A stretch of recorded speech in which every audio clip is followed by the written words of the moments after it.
says 2 minutes. 18 No, I seconds. think I don't know. I think we're live. If we're live and you're on the chat, someone say something. I'm gonna check. Stop streaming and broadcast. Yeah, maybe we should have done a dry run. Oh, got 0 views. Okay, so far. Oh.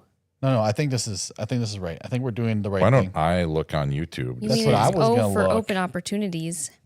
I'm gonna make sure we're actually doing Bards Nerd. and I can't. I'm Balladeer. phoneless internet, Upcoming. but It should be here. Okay. the true millennial is the only one not on her phone. Haha, I am There's superior now. Is there a lag? I feel like there's lag. I see me looking at. Hello. Yeah, there'll be a lag. Oh, there you go. Hello. Oh, Hey. hi Hello, guys. Karen and Don Shane. I know who you really are. 7091. Okay, so obviously the stream is working, Welcome. and I was informed that there might be a little bit delay between our voices and the video. No, you guys let us know if you what you see. Yeah, there should be. It looks to me like there's a little bit of a lag. So if you type in, whatever Well, you that's type in the the delay. chat, we'll see. Yeah, Well, no, I mean this is beyond that's beyond a delay. yeah. There's always going to be some kind of You had Yeah, to look yeah. at me to see if I was I've never doing done it. a live stream Yeah. from this angle. I've only been on the other side of it.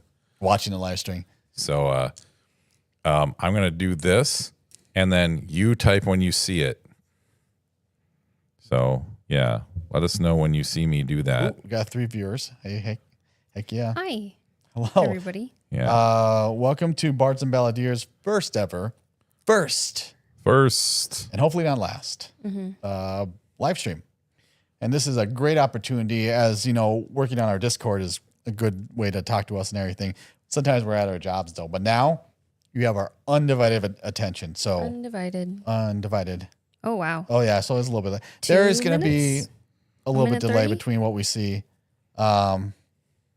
what you chat and what we see. So, but we will respond to it. It might just be 30 seconds, and that's a normal delay time for live streaming. I think in Twitch you can Give us a get count. loose. Give us a countdown. What do you mean give us a... Did It's it a already? final countdown. Did it already give us a countdown? Instead of he's saying like 3, 2, 1. When you Got see it. it. Yeah, I'm guessing that's He's going to time it. yeah. Thank you. Yes, we appreciate it. Oh, I guess we could time it here too. This is all a mystery to us. I don't know what's going on. Yeah. In any case, Yeah. we will see your chats. We will address them when we see them. Yep. So don't worry about it not being Right away. immediate. Oh, there you go. So that was about, what, 15 seconds? Maybe? Tell us when you're about to raise your hand. No, I think the done was. Oh. Well, he was responding to your countdown comment, and then he said done. So, that yeah, was when we. 15 so or I- 20 about seconds, 15, maybe. 20 seconds. So not too bad. I don't know. Well, I'm reading things out when I see them. So that was a good example. Yes, you're doing great. It's like between when you typed it and when I said, tell us when you're about to raise your hand, Yeah. that's about the delay. That's about the delay. So anyway, All we're here Hallows with all of our Eve.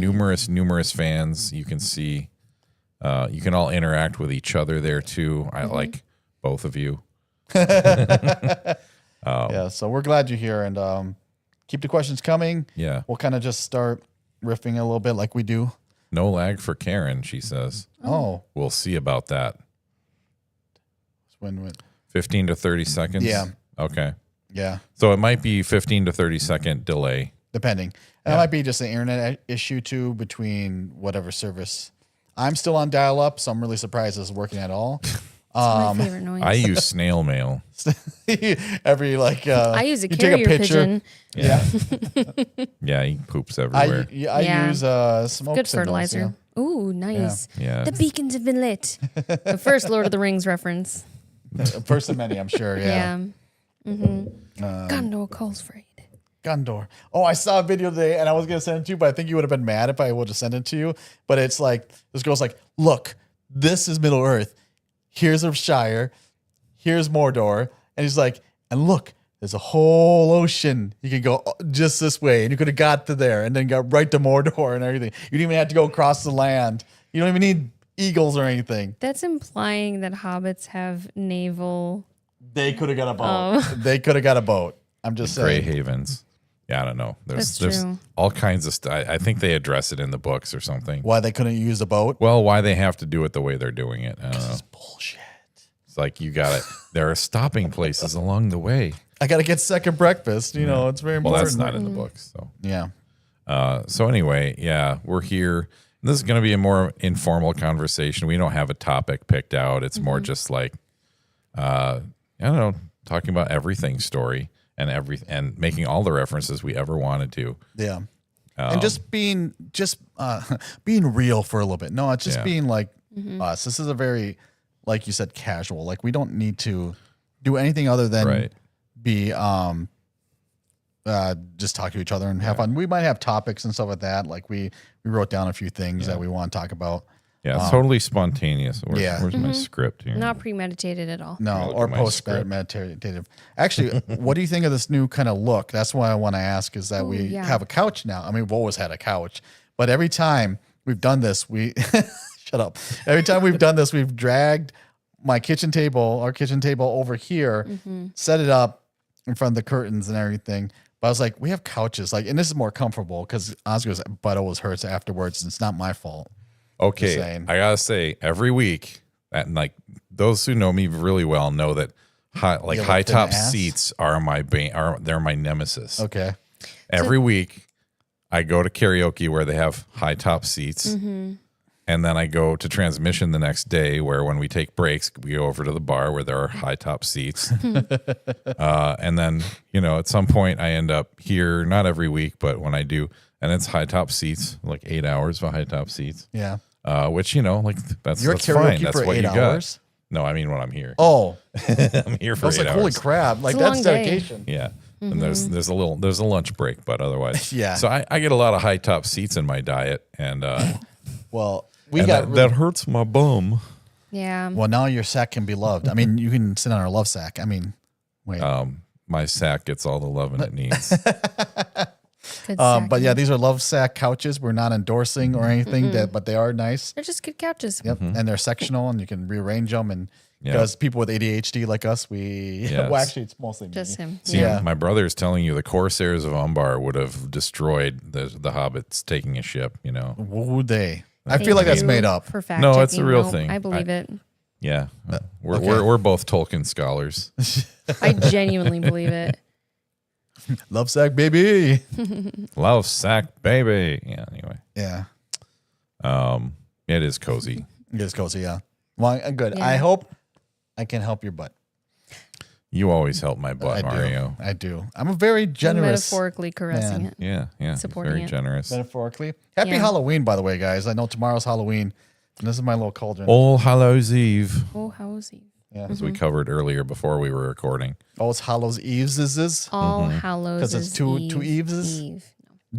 Do All Eves? Hallows Eve. That's just one S. Just one S. But you gotta. How do you make plural Two Eves? Eves. Yeah. I mean, you're thinking like Gollum saying a plural where Eves every is- S is like Just like that. yeah, but how do you do two Eves? there's more than one Eves. Two Eves. Because it's still Eve's. Eva. Yeah, this is going to be the whole live stream. By the way, Yeah. This- Smeagol. the word Eves. Gollum. Yeah, and we'll be doing this for 2 hours at least. As long Yeah. as people here, you don't have to Yeah. work tomorrow, right? I mean, I have to be at work. I don't have to work. Sorry for important those that distinction. work. Sorry, workplace that he works for Yeah, that yeah. we won't name. So yeah, like I'm gonna pull a Jason Carter here and be like, ask me a question. Ask me Otherwise, we'll just Who's say Jason our own Carter? stuff. He's in Babylon 5. Of course he is. He was Number at one. MarsCon. He was the one of the guests I of don't honor. know Oh. the people's names. He was Oh, like him. two He had a people down ponytail. from me. Grab her with Gollum. Yeah, we should do that one. We should. Oh, I We mean, were fantastic. talking about doing a language episode, oh yeah. Yes. different other languages or something.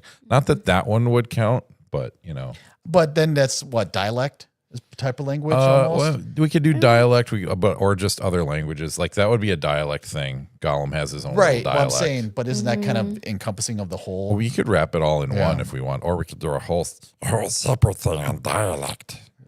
Okay, and they can redub the whole thing and just that, and we'll have Yeah. an episode of that. Yep. Because I would hate for Ooh. you to try to do that through an entire episode.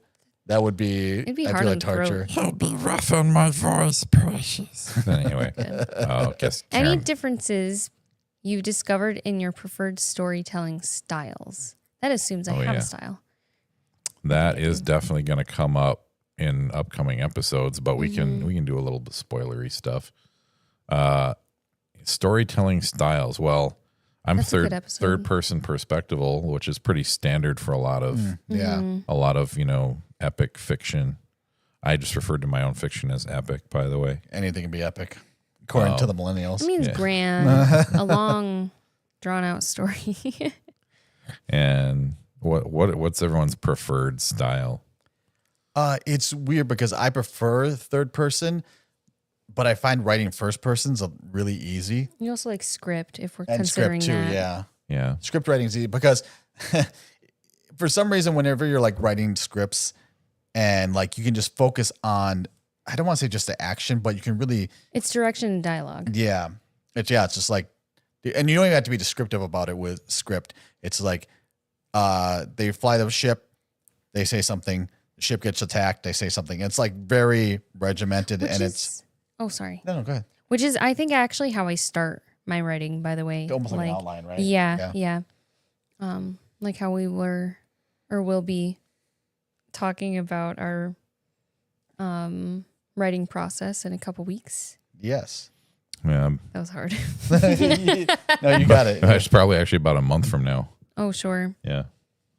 But it was a Yeah, fun yeah. episode. It was a really good one. It's eye opening. It was, yeah. Because to know like some styles, we all benefit from trying to learn from other styles. Yeah. I think.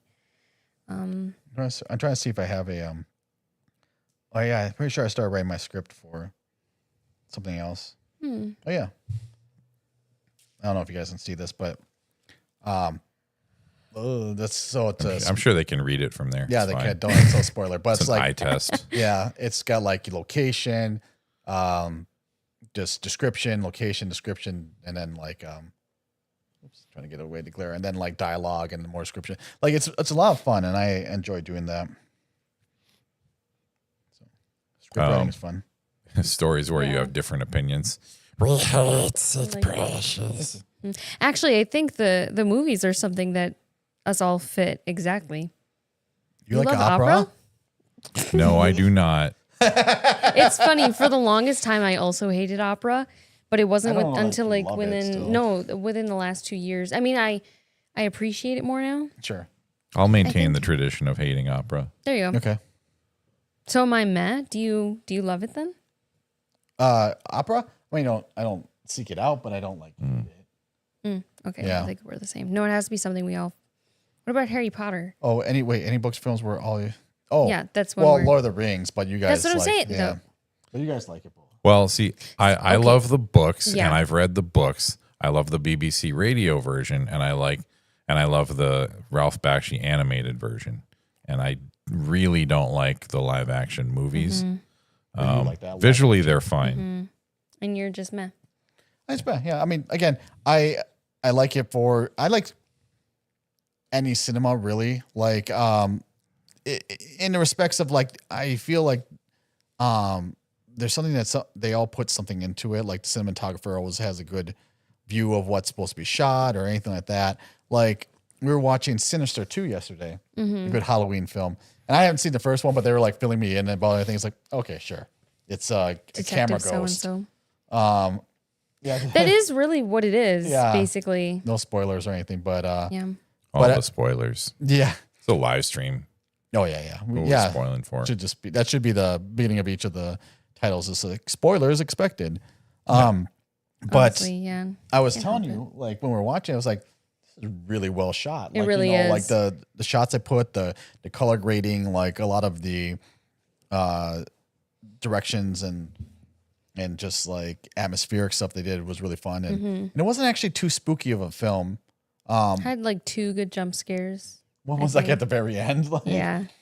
Yeah. So, and I guess that's one thing. I'm not a huge horror guy, and maybe we should talk about horror while we're here. I just watched Sleepy Hollow again last night. Is that really horror though?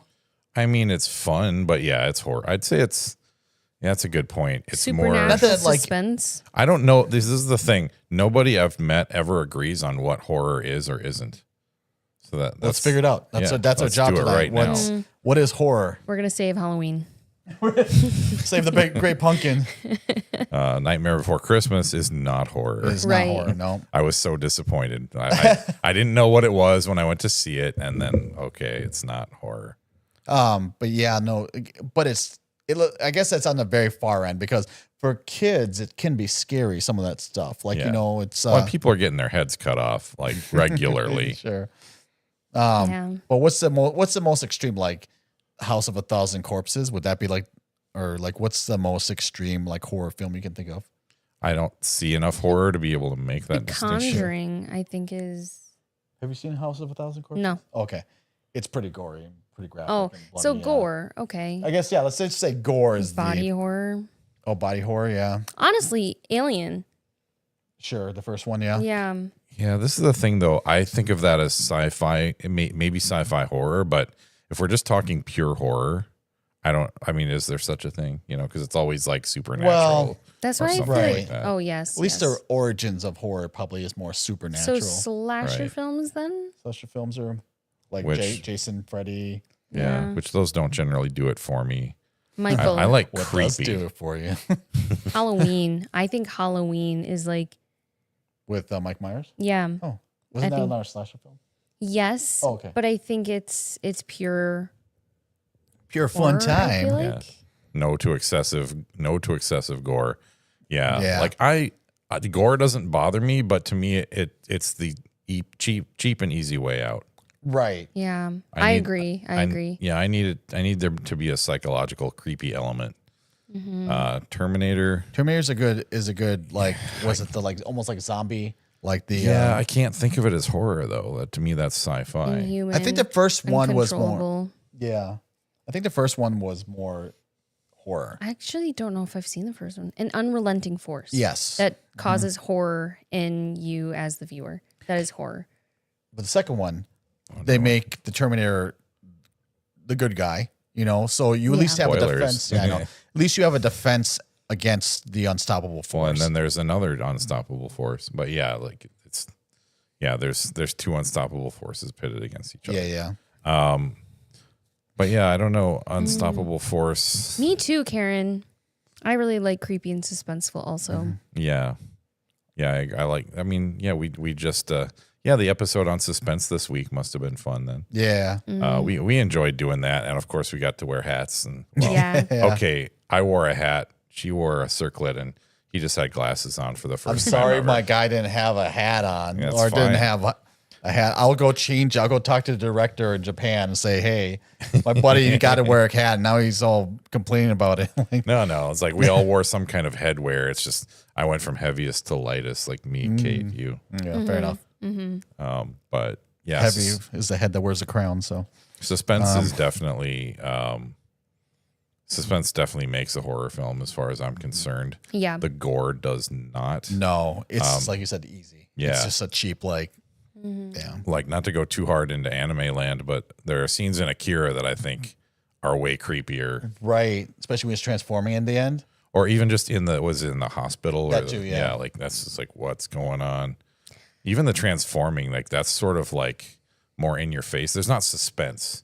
You see it happening. Right. But it's just grotesque and it's just unnatural. A show of animation, I feel like. Yeah. It is a beautiful, Yeah. like, animated scene. Definitely. Like it purely is for the anime, not so much the feeling of the show. I don't know. But yeah, thank you, Karen, for saying that you loved our Halloween podcast episode. yeah. No. Yeah, Very nice. we had It a was lot of fun. fun. We have fun on every episode. Come on. Yeah. I was gonna say one suspenseful like sci-fi that really gets me at least is anything with alien abductions.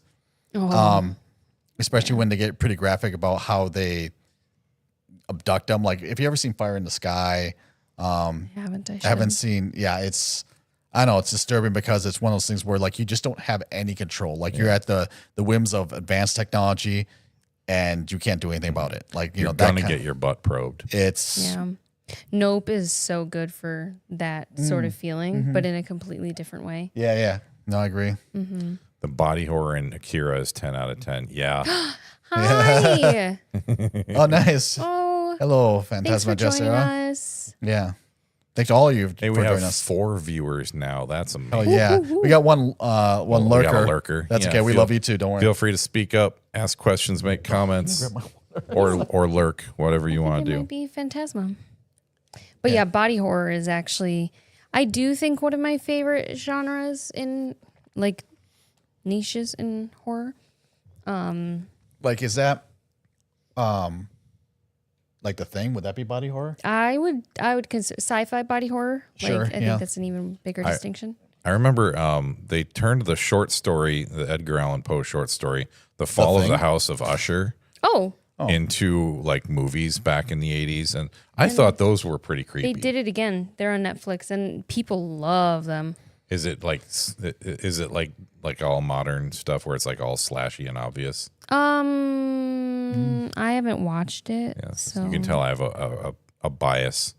I feel like 80s and 90s were a heyday for movies. yeah. And like anything in the last 20 years, like I'm not saying I don't like any, but it's a steeper curve for me. Because a lot of it is like kind of in your face. There's not as much foreshadowing, not as much suspense, I find. I'm always welcome to counter examples of that because that's the stuff I want to find, you know. I feel the same way with music. There's not a lot of music I like these days. I mean, yeah, Sorry. I I like was like, some. there's horror and music. I'm No. like, Yeah, if you liked synth, then you might be doing okay. But otherwise, you're stuck with the 80s and 90s and earlier. Yeah. I mean, so we were talking about Bruno Mars the other day. Actually, Bruno Mars consistently puts out good music. Like I really enjoy his music. Like I like him. I feel like doo-wop and bebop and like more of that jazzy kind of Weren't those Teenage Mutant Ninja Turtles characters? Rocksteady and bebop. Yeah, just one. Or unless you're watching the live actions, which was Toka and Razor. I watched the 1989 live action. Yeah. Oh, it's the second one. No, I only saw the first one. Oh, okay. I've actually watched none. We should watch it Yeah. and then react to it. I know you guys want a reaction channel. Yeah, everyone on this podcast is calling for that. Yeah, totally. In some form or fashion, definitely. Oh, a good horror novel is Nos 4A2. There was actually a show that was made for it. Nosferatu. Yeah. But That's what it's on the back of it's a license plate. Oh, okay. So it's NOS Being clever. 4A2. Got it. Don't correct me. I'm just kidding. No, but it was a good book. I went into a Barnes and Noble, and I was just looking through the shelves, and the guy came up. He's like, "So, what are you looking for?" And I was like, You're "Well, like, I "Get don't away really from me." know." I could have. But no, he was trying to just be really helpful, and I just was like, I just want something like entertaining to read, just something like that would easily grip me, and I would read through it quick. Just for like, distraction, escapism, right? And so it's like, this is my favorite book right now, and just on a whim I bought it, and it was really good. It's kind of about about vampires, I'm guessing. Yes, it is. Maybe. Yeah. But not in a way that is kind of typical, I would say. Oh, but sorry, I was not reading. Robert Eggers doing. Is that the name of the guy who does the book? No, Jonah? I think Robert Eggers. Joe Hill. Robert Eggers is Dr. Robotnik's secret pseudonym for his writing his romance novels. I think for like horror novels, most people go for Lovecraft. I know. I've actually never read one. Yeah, my friend Woody's big on Lovecraft. That's what Arkham Horror is based on. Because that's more, I don't want to say the Cthulhu kind of thing, but It it's, is. Is it? Okay. Yeah, it's totally. That's where that started. He's not a real person, Cthulhu? I mean, I wanted to you get him never on the know, right? podcast, right? I love that he sort of like created his own genre in a way. Well, you're the first to do it, right? You can Yeah. do whatever you I want. mean, that kind of was the era for that. Like Arthur Conan Doyle created a whole new thing with Sherlock Holmes, like created standards of evidence that are current today. We still use them. Sure. So yeah, if you created your own thing back then, there weren't a lot of people doing anything really innovative. And if you were, then you got a lot more attention, I think. Yeah. So. Yeah. just being you got sometimes being the first to anything is like half the game, man. Right. Reading the comments is hard. No, I can you not confess I've see it? enjoyed No, it. a little bit. Like it's kind of. I can move. Anita Blake Vampire Hunter series. Oh, Laurel sure. K. Hamilton. I haven't read Laurel K. Hamilton. And now I can only read half of your Stop it. comment. I'm fixing it Yeah, it was. because Kate can't see it. So I'm Is trying that to any help. better? Thank you. Yeah. Okay. Yeah. I haven't read any of these. Yeah, it's basically she did the Mary Gentry series as well, and it's just basic. I don't want to say basically, but a lot of sex and violence, but it's got like all the supernatural things like zombies, werewolves, vampires. This ghosts, almost sounds like Game of Thrones. but with sex, different more balance of all those. Yeah, I don't know much about it. I know she made some comic books too. Oh, Actually, Nia Blake kind of looks like you. Now that I think about it. really? Yeah, I'll look her up. I'll find her. Maybe I am. There's some kind of horror elements. Again, it's fantasy comics. There's some kind of horror elements in the Thieves' World literature, which I have a Thieves' graphic World? novel for that. There are a bunch of authors who wrote their own stories in that world. So that's like what you're nice. going for. It's true. But yeah, I cool. always thought horror would be a genre would be interesting to read. I think I'm halfway through one book written by the lead singer of Ego Likeness, which is not a wow. super big band. Oh my god. But yeah, I didn't finish it. I need to finish it still. What is this? Anita Blake. That's Oh, okay. Anita Blake. Yeah. He thinks I look like her. Yeah. Or Look, vice see? versa. Sisters. He means you look animated. She is very animated. I am pretty animated. Yeah. Yeah. When you get enough tequila in her, she's very animated. Very expressive. But yeah, as far as genres, I go more for fantasy, sci-fi. Historical fiction is kind of a newer thing for me. I mean, I like it in movies. I hadn't really read much of it until I started writing it, honestly. Accurate. Kate is hotter than Anita Blake. Yeah. Yeah. She seems pretty cool though. But No, just for I'm- your own yeah. reading, is that what you mean? Yeah. Okay. Sorry. No. I was gonna go back to those questions too. Like I feel like historical fiction, there's a lot out there, but it's not the popular stuff. I feel like the books. Anyways. It's not popular. Well, yeah, it's not. Mainstream, I guess. This is the thing. I think we all get a little tunnel vision about what's popular Yeah. because we're all kind of surrounded like in different worlds. Like if we're in the Comic-Con world, it's like, oh, historical fiction's not popular. But honestly, I don't know what's popular. I think romance obviously is popular. Yeah. And that'll never not be popular. It's one of those things where it's just like it will stand a test of time because people always want that. Whatever like genre that fits into, which is everyone now. But Yeah, there's a lot of historical romance. a lot of strippers. Yeah. Yeah. Yeah. Bodice ripper type Oh, stuff. bodice rippers. That's why historical novels. Release me. That's why when I went to the Historical Novel Society conference, I was outnumbered. Like it was the female to male ratio of authors was like 6-1. Really? Six females for one male, because most of it is historical romance, and most romance authors are women. Yep. I'm writing the wrong genre. I'm just kidding. Yep. Sabatini books. There's some historical fiction right there. Oh, Scaramouche. Captain Blood is one of his, I believe.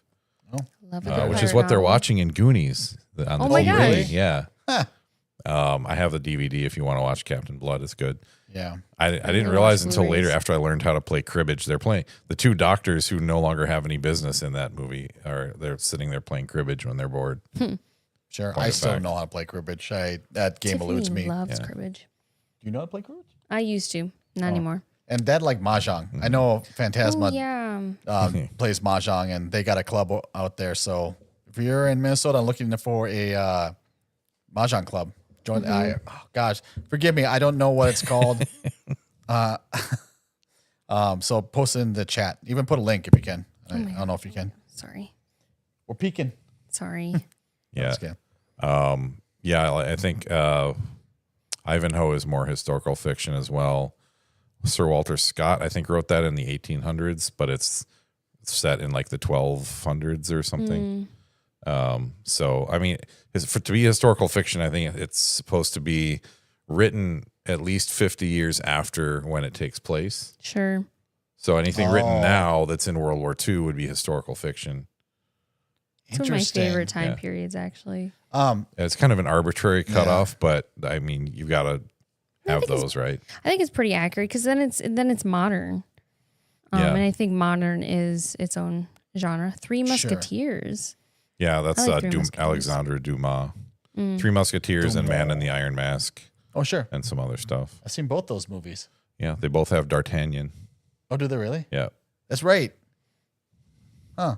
I didn't even notice that. A kid in Sinister 2's name is D'Artagnan. I thought it was... It was not like a character. Like, it was a kid that played him. Oh, okay. Because I thought it was like... Not Doug. I don't remember the Dylan two kids. and Zachary. Thank you. Like if someone was paying attention. I was actually on my laptop Store anyways. useless information. No, not because now we have informed the people. But Mario, what genres do you like reading, consuming?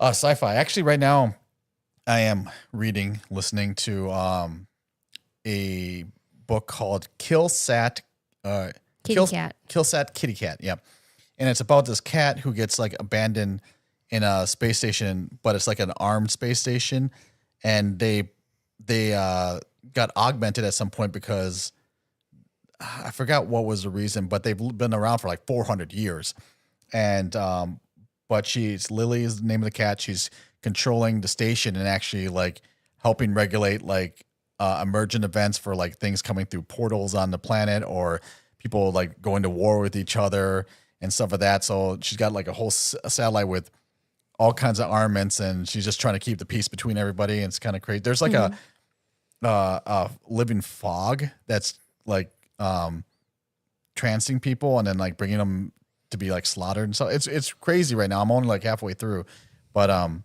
gonna be honest. I saw the cat and I wanted to read it just because of the cat. But no, sci-fi in general, such a big thing for me because I always had this feeling that sci-fi looks forward where like fantasy looks backwards, and not just being like progressive with ideas or thoughts or whatever, but just like I always felt like with sci-fi you can think and do so much more than you can in fantasy without like just having, again, I don't want to say reusing the same monsters and stuff like that, but it's kind of like not the same with what you can do with sci-fi. I feel like you can imagine and dream more with sci-fi, at least with the possibilities.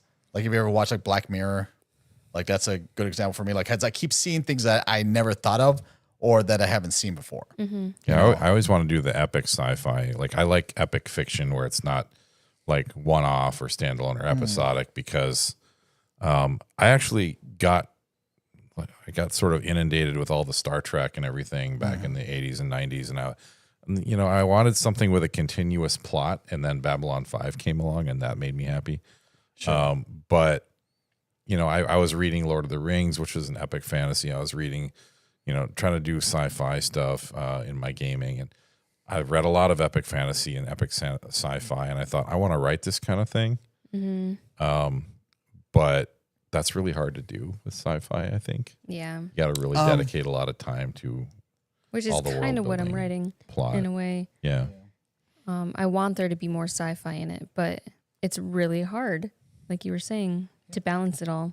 Interesting. I never thought about that aspect of it. Yeah. Because sci-fi is easy for you. Technobabble is easy for you. Right. Just making up like bullshit terms or whatever. I asked You'll my get brother. called on it for sure. Yeah. By the way, Red Dwarf does that a lot. I see a couple of people mentioning Red Dwarf. Yeah. That's really, I mentioned that on the podcast. So it's like, sure. The creature who evolves from the ship's cat. I prefer chicken. That's right. It is good. Sci-fi less dominated by the Tolkien effect too. Just everything that's like orcs and mithril. Sure. And like, also I know like the creator of Babylon 5 took a lot from Tolkien as well, so that you'd get there's like Sheridan the White or what, instead of Gandalf the White. Oh, he falls down a cliff. And, spoilers. But yeah, they took a lot from that, and there are prophecies and all that. And I love Babylon 5, but I have argued before, like I would love to see prophecies disappear from sci-fi. Yeah. There's a lot of fantasy tropes I would like to see keep away from sci-fi. Fair enough. I agree. Yeah. I do. That's why like good sci-fi is like The Martian. Like that's Yeah. good sci-fi. Yeah. That is really good sci-fi. It is. I Fantastic. mean, it's near future. Sure. And so Possible future, yeah. I want to see the stuff that's got aliens and stuff, but like that was really satisfying sci-fi to watch. Yes. You know, Yes. As much as I like Valerian and the City of 1,000 Planets or whatever it was, not very good. They had a lot of really cool concepts and ideas in it. I also watched this when I had a fever and I was very the flu and everything. So I haven't seen it since, but it's just one of those things where I like that just trying to think of new things instead of like, again, referring back to some things that we Right. are comfortable Just with. fewer derivative properties. Yeah. I agree. Yeah. Like, I mean, I love my epic fantasy and sci-fi, but I also stopped reading epic fantasy and sci-fi for quite a long time because I felt like I was reading the same stories over and over and over Fair again. enough. So yeah, I get that. I want to create new stuff. Yeah. Yeah. Shout out to Babylon 5. Yeah, but I need to go back and watch it because it's been a long time since I've seen it. But first, He's watching it. next gen. Gotta watch that first. It's true. It's true. Yeah. Yeah. BattleTech novels. I have not started those yet. I know of them, and I'm a huge BattleTech person too. Yeah. I Like, do like reading like sci-fi. BattleTech is in a particular genre of sci-fi called military sci-fi. Which is, yeah, I think, partially the reason why I like nautical fiction Yeah.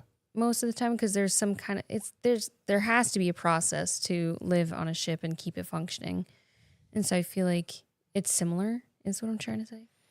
Yeah, like military sci-fi tends to, I mean, it's military. It focuses around weapons and war and whatnot, and any kind of nautical stuff tends to focus on that too.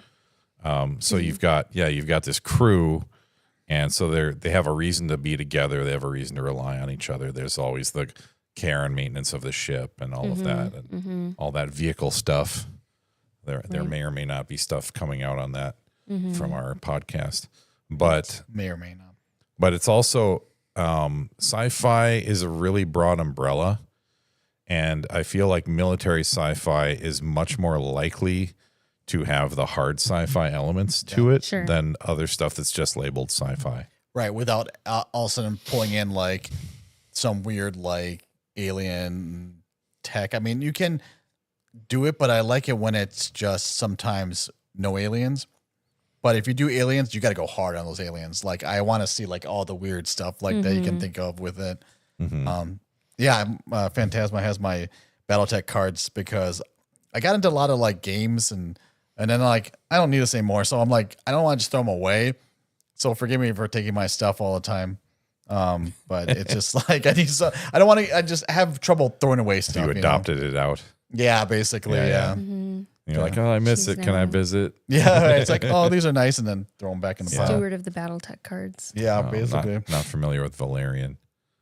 So it was a French comic, and it was like it's a very famous like French comic, and they eventually turned it into Luc Besson actually. Oh, okay, the movie. yeah. And again, from what I remember, it wasn't very good, but visually is stunning, and like the creativity was really cool. Thanks for congratulations on our live stream. Thank you. For those who aren't aware, Luc Besson is the one who made Fifth Element. Yeah, the only movie that really matters, to be honest. Okay, I got to stop you there. Yeah, it does everything perfectly. So you know what's funny is like I saw a reactor because I watch reactions. For those who don't know, I saw a guy react to Fifth Element for the first time watching it, like half an hour, and he's like, dude, I don't think I'm going to make it. Oh no. What? He hated it. And then like this person's 10 name? minutes later, he's like, find him. okay, now I really like this movie. He's like, at the end, he's like, the first 20, 30 minutes of this film, they could do without. The rest of it, I freaking love. Yeah. And I kind of looked at him like, I get why. I get what he's saying. I get why they're wrong, but yes. Well, because it's I get introducing the characters sort of at the beginning. And if you don't like the characters, then Don't get me wrong. Ruby Rod kind of put me off just a little bit when I first was like, what the crap? Because I just didn't know what was Yeah. going on. Well, Yeah, that was his yeah. point with the 10 Doshins and just that whole section. He was like, he thought, okay, they're taking this seriously and it's not working. And then he realized later, oh, they're not really taking this seriously. Sure. And so yeah, then it's yeah. fine. Okay. Yeah. But that first part, they're like, okay, they could have done a better job not taking that part seriously. I think they It's did. a cult classic, I feel like, at this point. Right. I think they did a good job of introducing the antagonist, like evil and Yeah. stuff like that. I think they did a really good job. Yeah. I was hooked right away. Yeah. Like, Yeah, I feel like they did do it really fast, and it was really, I mean, it's not like a deep analysis of good and evil or anything like that. It's a fun movie, and I like it for what it is. But I get why some people are like, this isn't really my jam, Oh, for sure. again, But I still like It's it. French. and they're wrong. I'm just kidding. And it's No. French. I don't know. Like, I just when I take a look at it, I think it's a master class in script writing and visuals Editing. Yeah, that whole the talking to each other in two different scenes when they're not even actually having a dialogue. It's like, I don't know. Like, I will defend that movie against anybody, honestly. But So, anyone watching out of the 5 of you, you have any genres that that are more your jam than stuff that we're talking about? Any particular series or genres? Because I know we tend to be a little heavy on the sci-fi and the fantasy and the pirates. well, here we go. If we want to talk about something that like has nothing to do with that and is pure like I would say historical comedy almost is Marvelous Mrs. Maisel. If you've not seen this show, which I know we talked about before, that to me is one of the best shows I have ever seen. Like, out of like, I love Next Gen. I love, Fifth Element. I'm trying to think of other things I can't think right now. There's Modern Family's a great show. I only think about that because I'm watching it now. But Marvelous Miss Maisel doesn't miss a beat in anything they do. Right. Like, it is fantastic. Murder mystery. Murder mystery. Yeah. Yeah, I read a couple of those. I want to get back to that at some point, but there's a show from the 80s called Campion. Oh, I like the mentioned flower? before. What was that? Like the flower? Yeah, but the main character's last name is Campion's Albert Campion, and these are written in the 30s. Okay. And they're murder mysteries. And the thing with murder mysteries, sometimes it can move a little slow, and then suddenly you get all of the information. Sometimes there's a pacing issue, but Yeah. I mean, that's definitely not true of the whole genre, and there's people still writing a lot. Like, I think there's a mystery convention in April coming up. Oh. I think your friend, what's her name, Rachel Silverman, or she worked Oh. Yeah. on Yeah. the book fair. She's been advertising that. Yeah. Oh, wow. Yeah. She's great. Like, yeah, we're gonna be at Flames and Fables in end of November. We're also gonna be at Twin Cities Con next weekend. So if you guys are looking for something to do, come visit us. You're doing spend some Flames money and Fables? Flames and at the Fables. Isn't that convention like center. romantic-y? It is, but it's also like, so it's They funny say thing, fantasy and romance. right? 'Cause Okay. I read the brochure, whatever she gave me the first time. I was like, it said romance Right. and romance, and I'm like, ooh, I don't know if we're gonna fit. Like, I may have some like romance in it, but it's not romance, like, Right. She's like, oh no, you're fancy, you're good. Like, and she wanted us, so she was really trying to get people into it. So I'm like, Okay. I was like, yeah, I would try, and it's always worth a try, Right. I'm willing to give anything one try, and we may not be a good fit, but I hope we are, and I hope people see Yeah. that, and so I'm really very excited for it. And honestly, she is such a hard worker and such a go-getter. Like, I do trust anything that she does is going to be well thought out and well executed. Like, Yeah, I was thinking I might go to the murder mystery, or sorry, the mystery convention, because I don't know enough about it. I don't know enough people in that space. I don't have anything against the genre. It's just not one that I've really explored. sure. And it's definitely it's a break from all the Comic Cons and the sci-fi. And again, I love sci-fi and fantasy, but mystery is, I think, the second most popular genre, Yeah. yeah. right is. after romance. As true crime inside mystery, I think so. Yeah, Like, okay. yeah. Yeah. I like someone said One Piece is pirates, which I never watched the anime, but the live action I love. Like, I agree. absolutely adorable, like, main character Luffy. He's our son, by the way. Like if we ever have a kid, that's probably what he's gonna look like. Well, at least we can hope. You know, He's so Mass cute. Effect is a great video game. If you ever seen, I've not played it. yeah. Again, they do a good job with aliens in that one, and like the writing is like spot on, especially for the first one. You know, there's a lot of really cool tech and stuff like that. So they do a good mesh of everything, and the combat's fun. I've always wanted to play it. But Naruto is fantasy. I 100% agree. Because ninjas. Is that? I mean, no. It's well, like kung fu and like stuff. Yes, like that, right? yes. Okay. There's no I don't technological remember. connection like between the like sort of spirit, you know, aspect of it. Right. They got magic of Yeah, sorts, right? it's I guess since it's got magic, harnessed from the body, and like a key, almost like strength. Dragon Ball Z is within. fantasy too. Then I would agree. okay, Well, I can't get into there's either. some science fantasy, because it is in the future. Yeah, my anime tastes are very limited. Yeah, kind of like Star Wars, you know. Star Wars is fantasy and space for sure. because it's got wizards. It's got Yeah, space wizards. and space swords. See, the Saw movies. Sorry, not to cut you off, but like the Saw movie, the first one Murder is mysteries. good, and that's horror. I Or see what you're saying about them being murder mysteries. yeah. Well, because I guess the first one's like a whodunit, kind of because there's that dead body in the. Yeah. Yeah. The first one's great. The Saw movies. The other ones are just gore fest. That's when you just talk about like just strictly just let's see how much we can gross out people. Like Yeah. One thing I think is interesting though is I feel like murder mystery is one of those genres that it's like Eurasian milfoil. It shows up in every other genre. what? So, sorry, like it's like an invasive species. What's it? What's it again? Eurasian milfoil. Like you Zebra don't- mussel. Clean the bottom of your boat, or you'll like Oh. it'll transport itself to another lake when you move Right. your boat. It's like every genre has murder mystery in it at some point. I sure. I Yeah. mean, but that's I know that's my cousin for you. I trust her movie taste. But yeah, well, that's the thing though. It's just like I almost hate putting stuff in genres. I know it's an easy way to like. I want a good sci-fi today, market so it. you can get sci-fi. But it's like a good story is gonna have everything. It's gonna have a little bit of everything and done well. Like a good mixture, just people living life. Like a good drama is still gonna have comedy at times. You know, it's still gonna have a little bit of suspense, a little bit of anger, a little bit whatever. Yeah, You know? it's like real life. I think mystery and humor are some of the most prevalent real life elements in stories.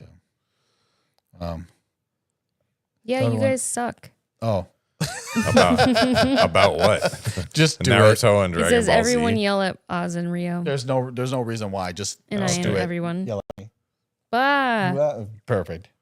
I feel like Tina from Bob's Burgers. Yeah, it's Oh, like, no. like, who is everyone? no. It's just you. Oh, yeah, it's just me. I think she was talking to everybody in the chat. Yeah. Oh, Yeah, but you can yell at us too. stop throwing cats at people.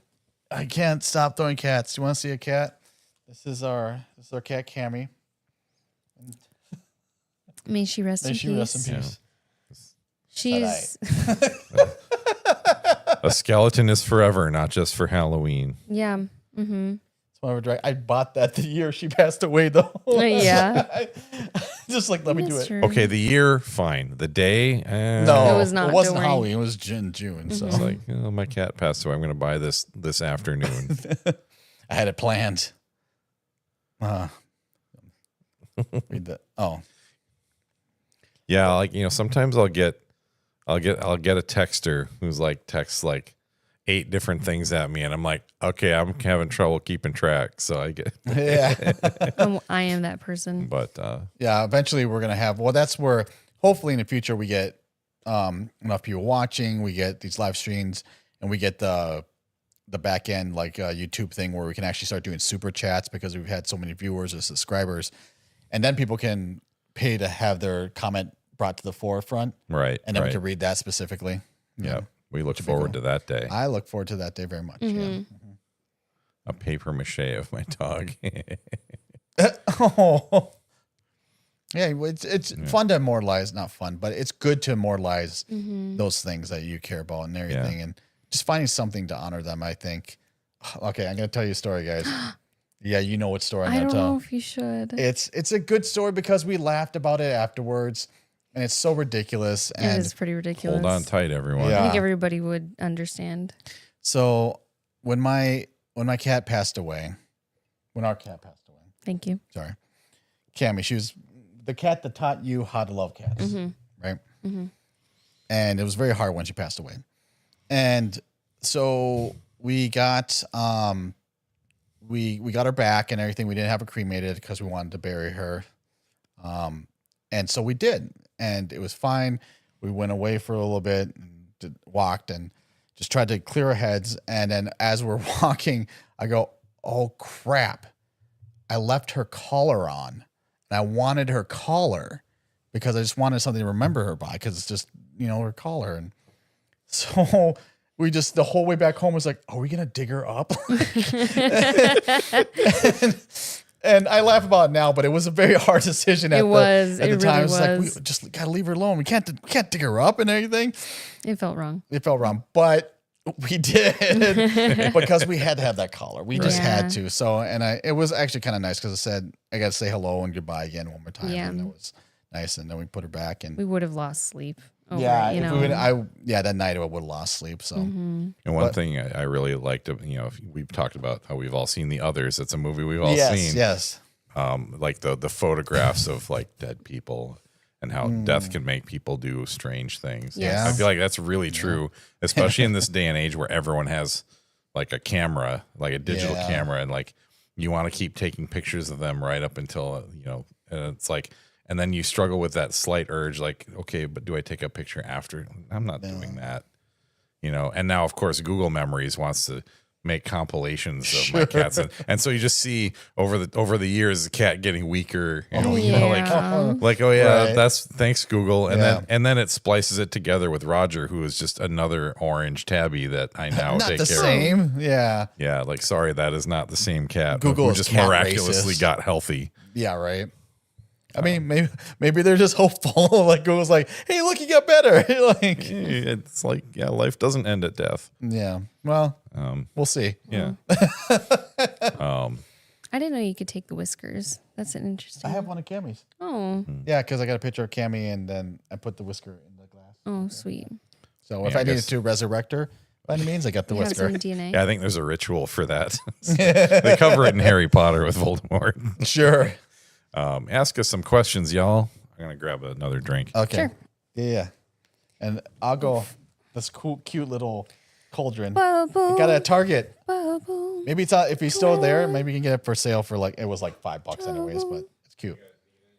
No, just money. I'm okay. Oscar asked us if we need anything. I got my water. I need a better setup for my water though. See if I push this over far enough. Go fund me for Maria's water. Oh no. Holder. Oh no. Go back. Okay. Put this here as a guard cat. All right. Next to the cat pillow.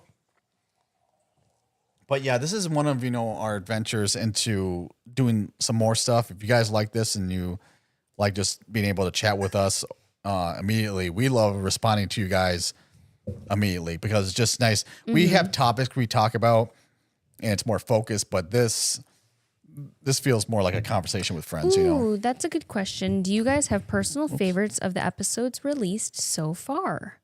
The ones where I'm in it. Ooh, yeah. If we're in a podcast, do we get to have like a profile on IMDb? Oh, is that a thing? I don't know. I mean, That's a whole other question. Sorry. No, I'm curious if there's Yeah. like we can have a Wikipedia page. We can make our own Wikipedia page. Oh, wow. Yeah. I would say I really like the food episode that we did. That was a good one. I need to watch it again, but I felt pretty. I enjoyed filming the islands one, but I feel like I may have talked too much. I like the ones where there's just more balance. And actually, I think there might be some of those coming out of the last batch of filming we did over the weekend, I think so too. What? I'm sorry. I was looking to see if like favorite episodes. Like we might, some of those might be favorites for us. Yeah. Yeah, it's only because as we do stuff, we get better. Yeah, yeah. It's just more comfortable, more casual. Like Yeah, food. food Where one. where do they One vote pee for food. was also fun. I like Which I feel one? like. Where do they pee? Oh, when do they pee? Or like that's not. Oh, yeah, Neither of not those where. is even the I actual mean- title. It was the silent P. Oh, Oh. that's true. I'm actually more excited for the other episode we're gonna do is like how do they pee? Are we gonna do why do they Why pee? do they And pee? then- Yeah. I thought that would be more self-explanatory, but Yeah. I don't know. I'm not seeing anything on the IMDb. For each of you, are there ways you feel you've grown as an artist since you've been doing the podcast? Yes, I 100% feel like I have. If anything, just sort of more confidence in a way. I do know, like I have a meeting that I'm in charge of coming up at work, and like it's not that I can't talk in front of people or that I'm afraid or anything. It's just like it's such a struggle sometimes, and this has definitely made it at least not as worrisome for me. So that's fun. But even just Desensitizes you. But talking with y'all has been a good experience. It's just like I know we share a lot of same ideas and perspectives, but we definitely do have different perspectives on a lot of things, which is always nice to see. And also bringing in guests too. That's always nice, talking to them. Yeah, I would say for me, mostly what's improved is, I guess it's sort of like reaffirming things that I kind of already knew, but the act of discussing it kind of solidifies it more. Yeah. And so when I'm writing, I feel more confident about certain decisions, and I know more about why I'm doing a certain thing that I used to just sort of do and say, well, this is what feels like it's a good thing to do. Yeah. Now I know why. That's, I think, most of it. But also, like you were saying about guests, like we had Nathan on, and one thing I'd never considered about comics was how important the framing was for the words, or the lettering, I guess he was calling it. Yeah. Yeah. Just the ability to follow what thing you're supposed to read first, because it's not like a novel or anything. And like just, how big a factor that is. And it made me think, there were times when I enjoyed some comics. Maybe I should actually like check a few out in a strategic fashion, like sampling, because I'm not really in the comic book culture so much. Sure. But I don't have anything against the medium. It's more just sometimes being at Comic-Cons as often as we are, I sort of think, where are my epic novel readers, the ones who want to read the thick books? Sure. And you meet some of them, but I kind of want to be around more bookish people sometimes, because those people are a little bit, we resonate a bit more. It's true. I think also though that's the kind of rub though, because a lot of people don't want to venture out into those. They just want to get their books and stay home. They just want to get and to get them out is a little more difficult, especially like when you talk to these people and be like, hey, when you're done reading a book, if you like it, send me tell me whatever. Just because I need to know that these people are enjoying it, not for my own satisfaction, but it's just it's difficult when you're trying to make connections to a book and it's not a direct connection. It's not like what we're doing here with you guys or whatever. It's very solitary activity. It's very Right. Yes. So Yeah, I think, there are a lot of, like you said, like kind of introverted, bookish people.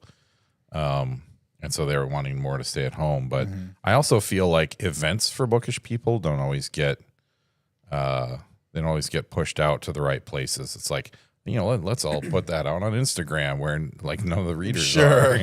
Well, these, it's all pictures and videos. Like, okay, but the readers read, right? right. So we've talked about that a little bit, but yeah. not to get too businessy on that, but let's see. Ads. Yeah. Ads are the devil. Switch storytelling from the written word to some other medium. I've kind of wanted to do a comic for a while, just like a web strip, like a 6-panel weekly comic or something. Music, I've thought about. I've professionally recorded a little bit now. It's like backing vocals for one song. Nerd. Which is really cool and kind of fun, right? Being in a studio, it's kind of surreal. Yeah, it was a little bit of a stressful day in the end, but it worked out. That's all they are, baby. And film, again, like there are things that I thought that would be fun to do, but that are really difficult to just break into, and I don't feel the need as much. Like writing, I want to keep doing that. Music, karaoke kind of fulfills that for me, honestly. Yeah. So as far as pursuing any of these, probably not a lot. It's almost like I'd love to do more.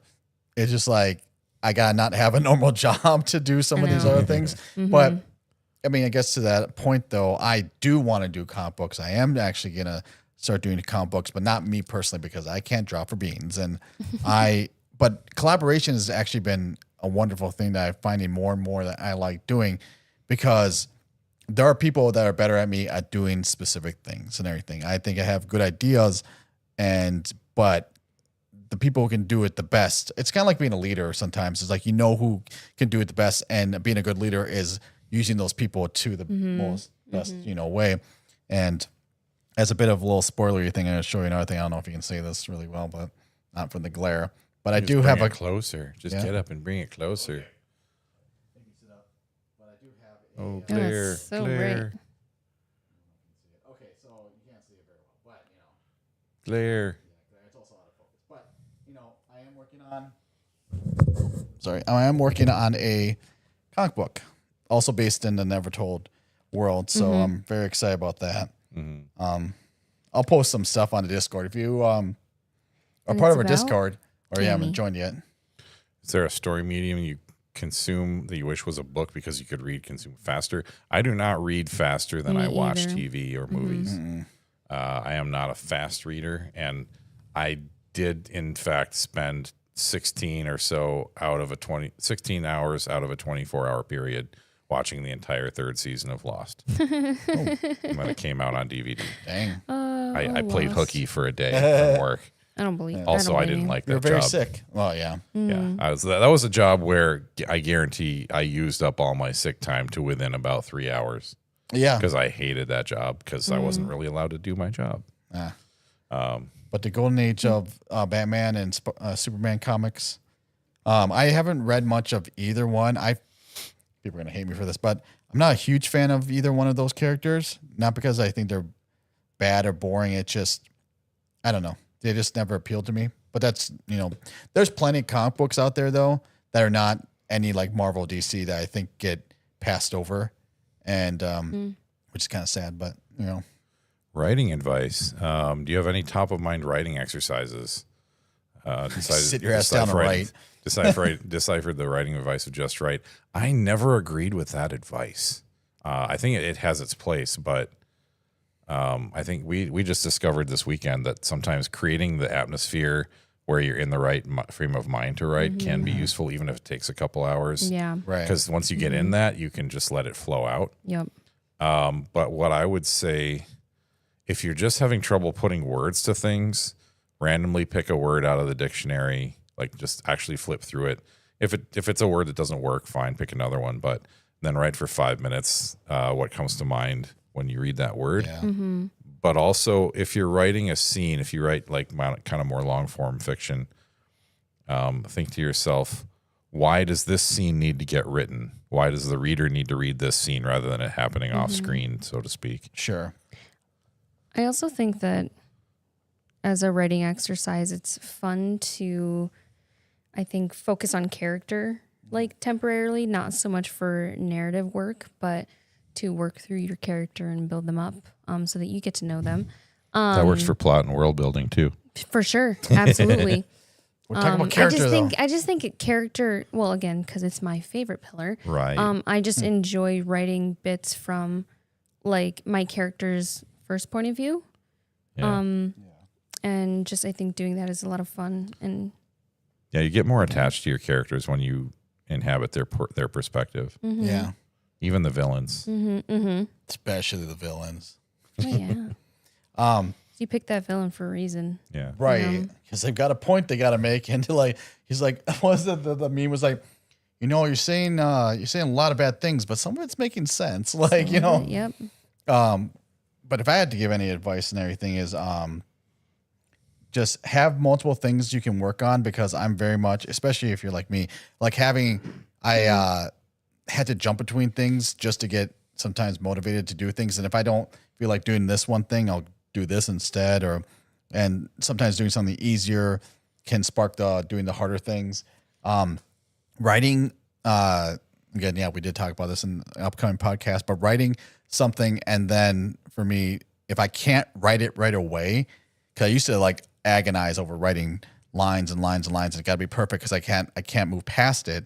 But writing like this has to happen like a script, and then moving to the next thing that you can write, so that works for me. And then also not being afraid to write poorly, like write bad, like, write, even if it sounds stupid, like she jumped really high and was happy, like, it, just write it. And then that you can come back to that and fix it later. It's script direction, right? Yeah. Yeah. It's basically what it is. Yeah. Yeah. Absolutely. Yeah. We're here to help. Happy to give you advice. Yeah. Animated Spawn show. Actually, I remember that. It was good. It was very good. And it's one of those things that was like, again, it was a Dark Horse. I can't remember who actually did the comic, but, something we really hadn't seen before. So it was kind of, yeah, it was nice to see something. I mean, DC and Marvel get a little samey.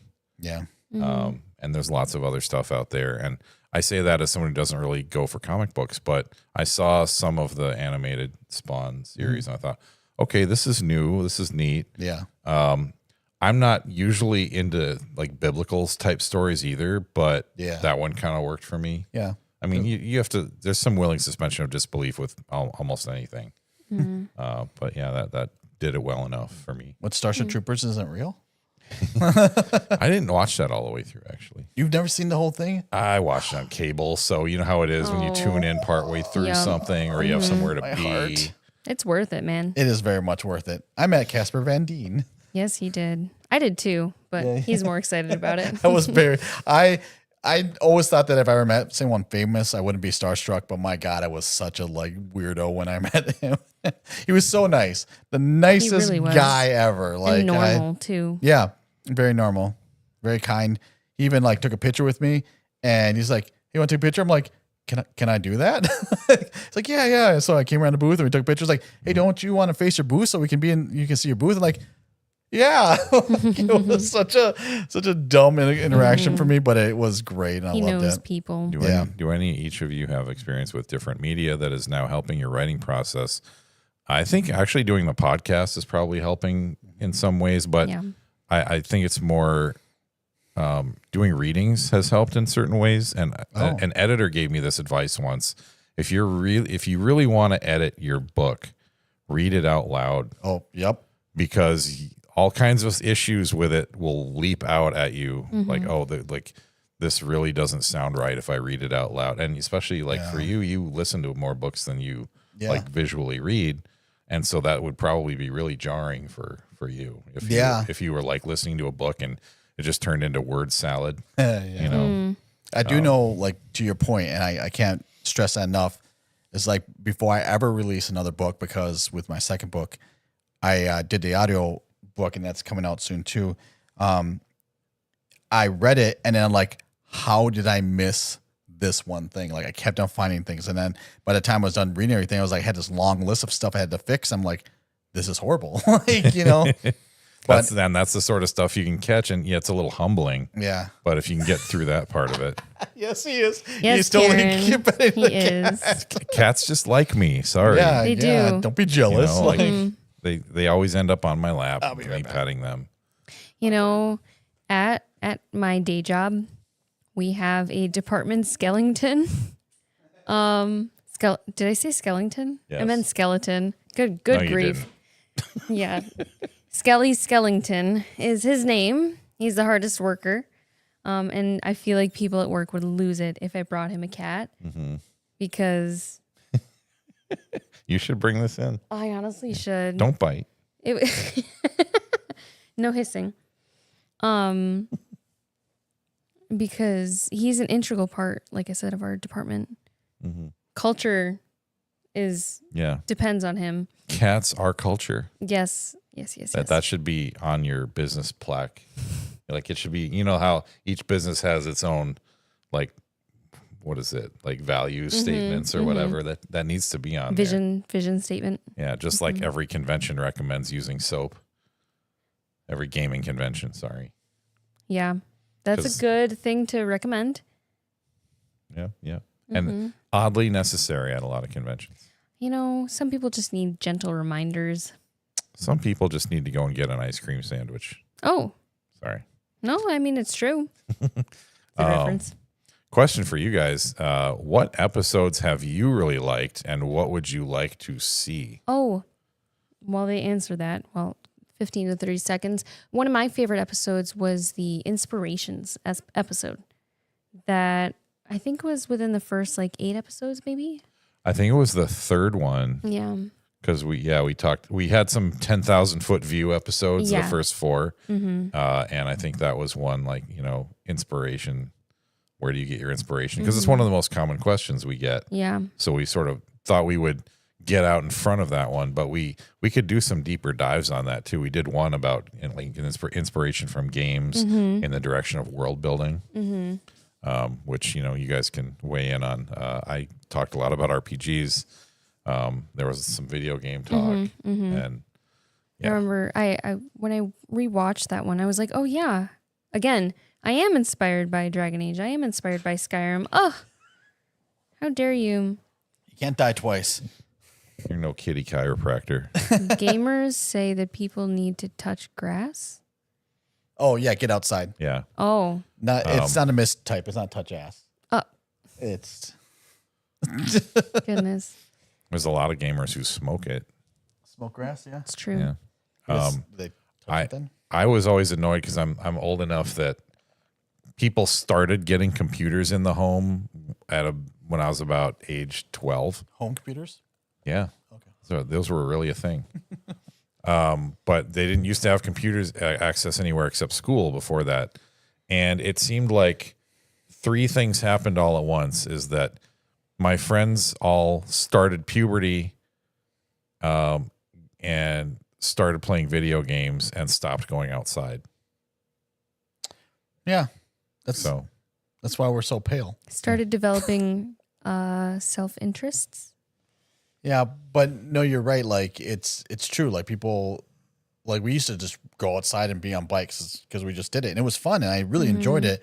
But video games and movies, they open avenues and worlds that we just don't normally see. You can only, I guess I did have a good imagination back when I was a kid, but it's there's so much more when you can control if you can control a starship, that's cool. You can imagine all you want, but at least this is one step closer to The escapism got better. Yeah, I feel like. Yeah, because when you're a kid, you're going outside, you're escaping into the wilderness, into the wild, and he's petting the cat still.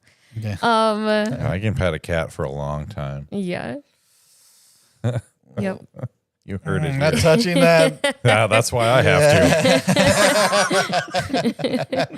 to. Oh man.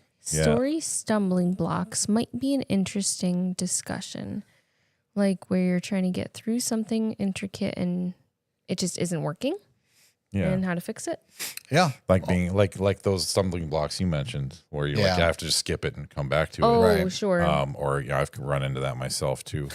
And Now that's a good question. and definitely, Lauren. I'm glad you notice food in stories and stuff now, TV shows, movies. Yeah, it's everywhere. And I paneled on that same thing in Indiana with a guy, and he said, I've been doing this 20 years. I've never done a panel on this before. Nice. So On what? I'm sorry. Food. Oh, sure. But and I'm glad that that just becoming aware of some of the stuff is kind of cool, because then you almost get a deeper understanding and a deeper meaning with just how you see and view any kind of artwork or any kind of media. It's just fun to know, even you've taught me tons of stuff about music. That was oh, hey, there's that thing you talked about. It's just really kind of cool just to know how people craft things, because how many videos have we seen where it's this is how you put together whatever, a cosplay or a person. It's just interesting, just how it's made, that show. I love that show. I don't know if you've ever seen How It's Made. No. But it's just literally a show, but it's today we're talking about kayaks. Wait, you've never seen that, Oscar? no, I've seen other shows like Forged in Fire. Sure, so those kind of the same. That those sounds reality awesome. TV shows that where you're making stuff, or Yeah. the Great British Bake Off. Yeah. Oh, I mean, no, but how it's made is so. I guess it's very specific. I guess right? I just So are the assumed others. everybody had seen it. Yeah. That's No. so strange. I mean, well, it's the thing. I don't see a lot of TV. Sure, that's I fair. see DVDs because I don't have streaming services. was on Although cable. I'm informed that our Roku is now set up, so that might change. Oh, Excellent. we got an antenna, for digital TV. Oh, I thought that was a butt plug. It could be anything. Could be a butt plug if you're brave enough. Yeah, true. I mean, Right. that doesn't look like it would require too much courage, but you know, I'm just saying, like, for some people, he knows. I do know. I do know. I'm very cultured and very No, well I read. just I could Cultured. see the marks on it. So It's not brown at all. Oh, guys, no, enough. Let's talk about Macross. I saw Macross. Yeah. yeah, I have a few. Actually, it's funny that you say Macross because if you're talking about Macross Plus or if you're talking about Macross in general, because there's some really good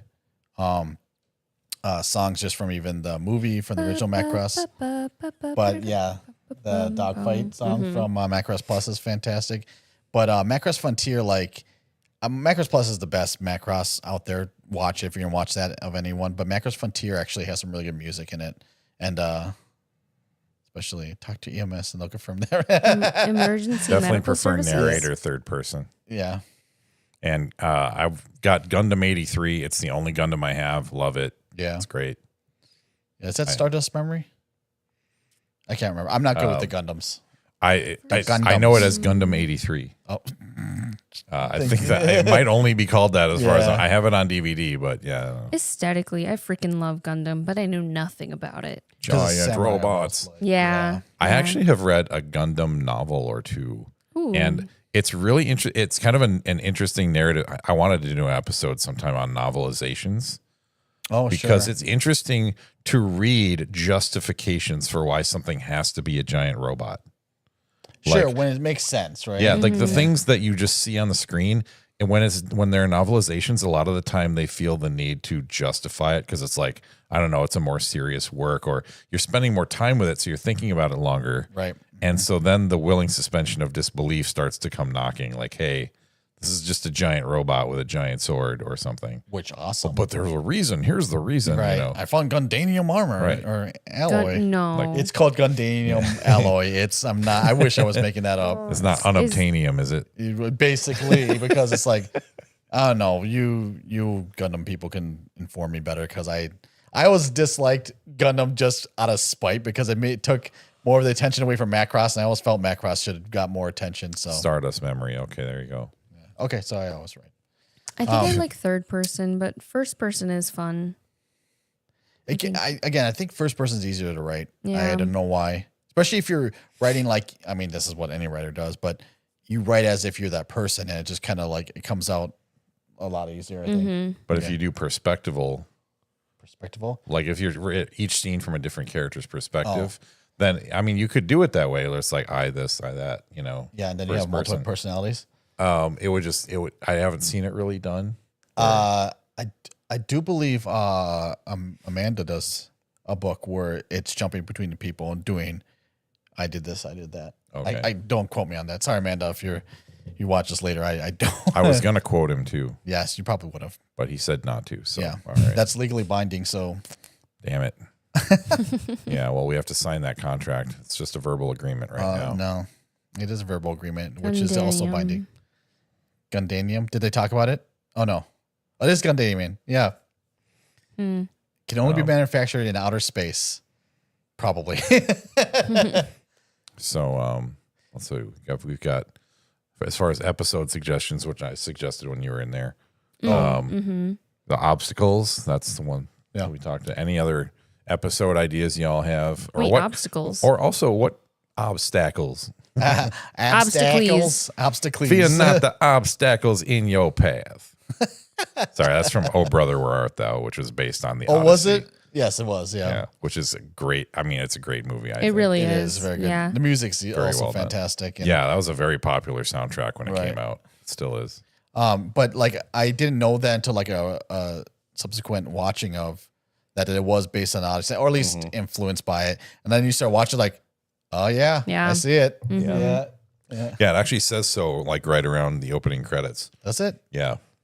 which I found very helpful to know that going Yes. Oh, I don't remember seeing that. I Yeah. feel That's like how much I pay attention. in. Well, you know how it is. Every so often, someone looks away from the screen, Yeah. and it's text on the screen. I feel like that's a movie can't that's read. often on TV. So you kind of Yeah. miss the beginning. Oh, whenever sure. you Oh, see okay. it. But I like those like long drawn out like epics where there really kind of isn't a beginning, middle, and end. There is, but like it's segmented a little more by like experiences for the Sure. characters. Yeah. Because it's almost like it focuses on different aspects of everybody going through their own Yeah. thing. Yeah. Novelizations does sound like an interesting episode. Yeah, I grew up reading a lot of the Doctor Who novelizations. Oh. So the episodes were on TV, and then they would do novelizations. And actually, I didn't realize until much later, one of the actors, the guy played Harry Sullivan on the Tom Baker version of Doctor Who, actually wrote a lot of the novelizations. He was just a huge fan and could write, and Yeah. so they got him to do it. So yeah, So- Ian Martyr. Tell me what a novelization is, because I feel like is it just a movie but in a written format? Yeah, where I think where the movie comes first, or the TV show Yeah. comes first, and then someone writes the novelization. So all that the standard understanding is the book's always better than the movie. Mm-hmm. Well, in this case, the movie came first. It's what the book's based on, Right. And so that's not always the case, but you get a whole other dimension Yeah. when you read a novelization. Like I think I Sure. actually read the novelization for Ferris Bueller's Day Off when I was a kid. What? Yeah, like they novelized all They'll do kinds it of anything. stuff. Yeah. Because some people won't go see movies like I you. think I found my niche. Yeah. I'm going to do I mean, novelizations of my like martial arts movies. He punched him. He punched him again. He No, punched I would faster. write them. I would write the them well. first I would. person. Nice.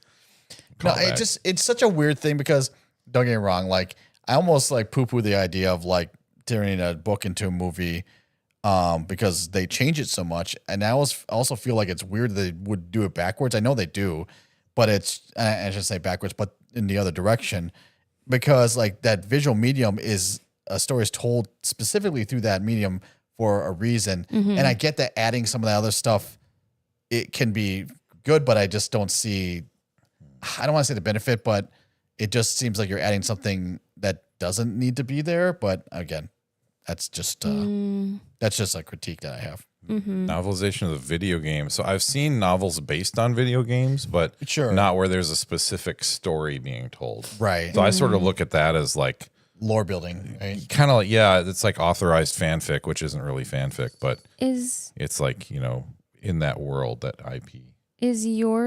are your books, Oscar, novelizations of gameplays? Like technically? Sort of, not really. They're Inspired? based. Yeah, they're based on Inspired by based because on. I had definitely had to change things. Sure. So to edit out all the bad decisions. Oh, And sure. also, when you're running an RPG, sometimes you're doing it just to run an RPG. So it's like, what are we Sure. going to do today? Sure. Which isn't the same as having a plot. No, that's fair. But in that kind of like reverse too, is that I've GM'd the first time last Thursday. Yeah. Yeah. It was great.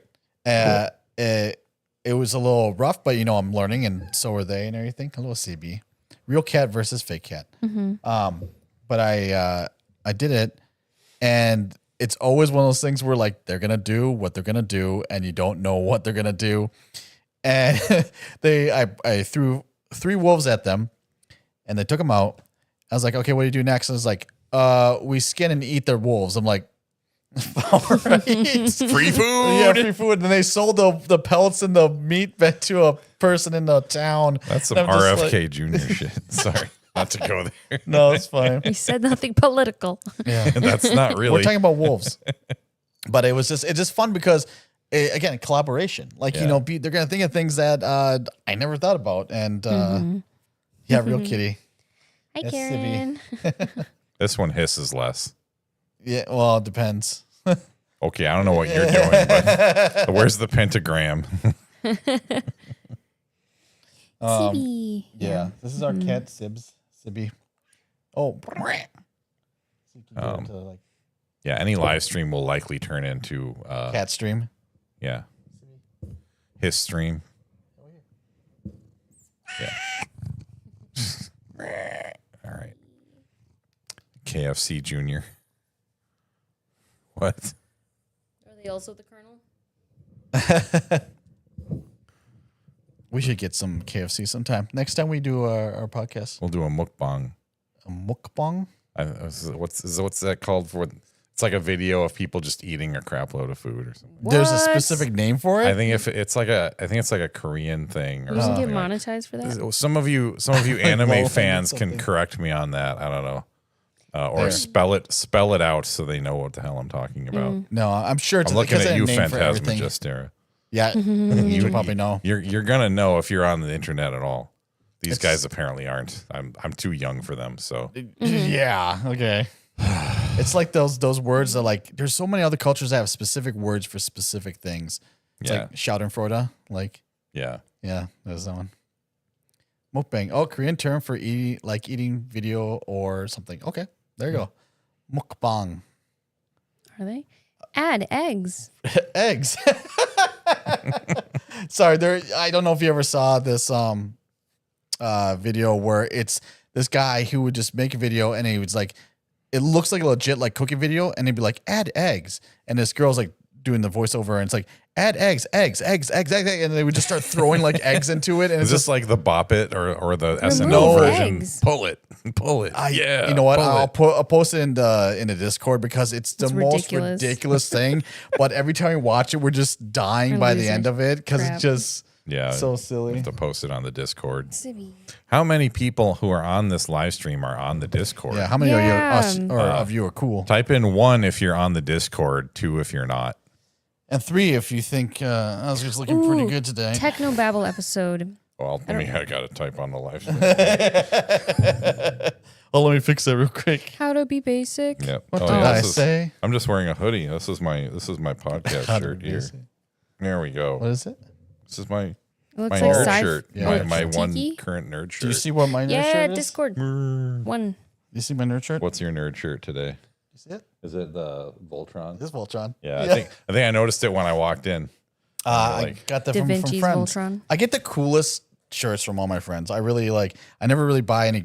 I shouldn't say that. I do buy graphic tees, but a lot of my graphic tees I've gotten over the years are like this one, and I just love. And I've had this for probably like 15 years. Like And no holes yet. So. there's a few right here, Oh, okay. unfortunately, and the neck's stretching out a little bit. Yeah, But okay. that's a good worn shirt, right? That's Yeah, that's what I tell people. yeah. There's a time period when Mass Effect video games were coming out. That fan fiction world went nuts. Yeah, I bet it's probably Garrus and. Save file novelizations. Oh, Nice. I love that. okay. Yeah. So you just save file. Okay. Yeah. Just like it says on the tin. Yeah. Okay. I was like, Yeah. are there really that we're many really famous on Twitch. That's Yeah, right. yeah. Sure. for our gaming podcast? Yeah. Watch us play I mean, Tetris. I would. Da, da, I da, hate. da, da, I da, wouldn't da, mind da, like da, doing like a da. 3-person like Tetris, see who can go Yeah. longest and everything. Oh, I would lose immediately. yeah, but we would all laugh and it'd be fun.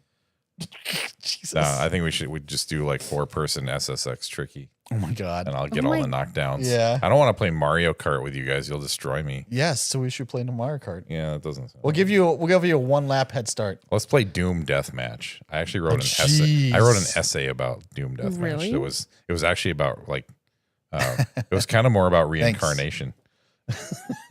Oh Because you know yeah. how you spawn Yep. and it's like Yep. you keep trying to do the same thing over and over. It's like everyone just takes your head off with a rocket launcher. Hijinks. May? I know I've seen them. Because do you know May? Because I know they're on the Discord. I don't know. I mean, I know who most of the people are here, but I don't know May. May, do I know you? I mean, I know you now. Who got I you mean, the no. shirt?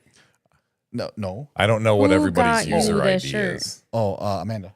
Oh, And is it? John. Oh, is it them? No. Yeah, Oh. obviously I know who Karen is.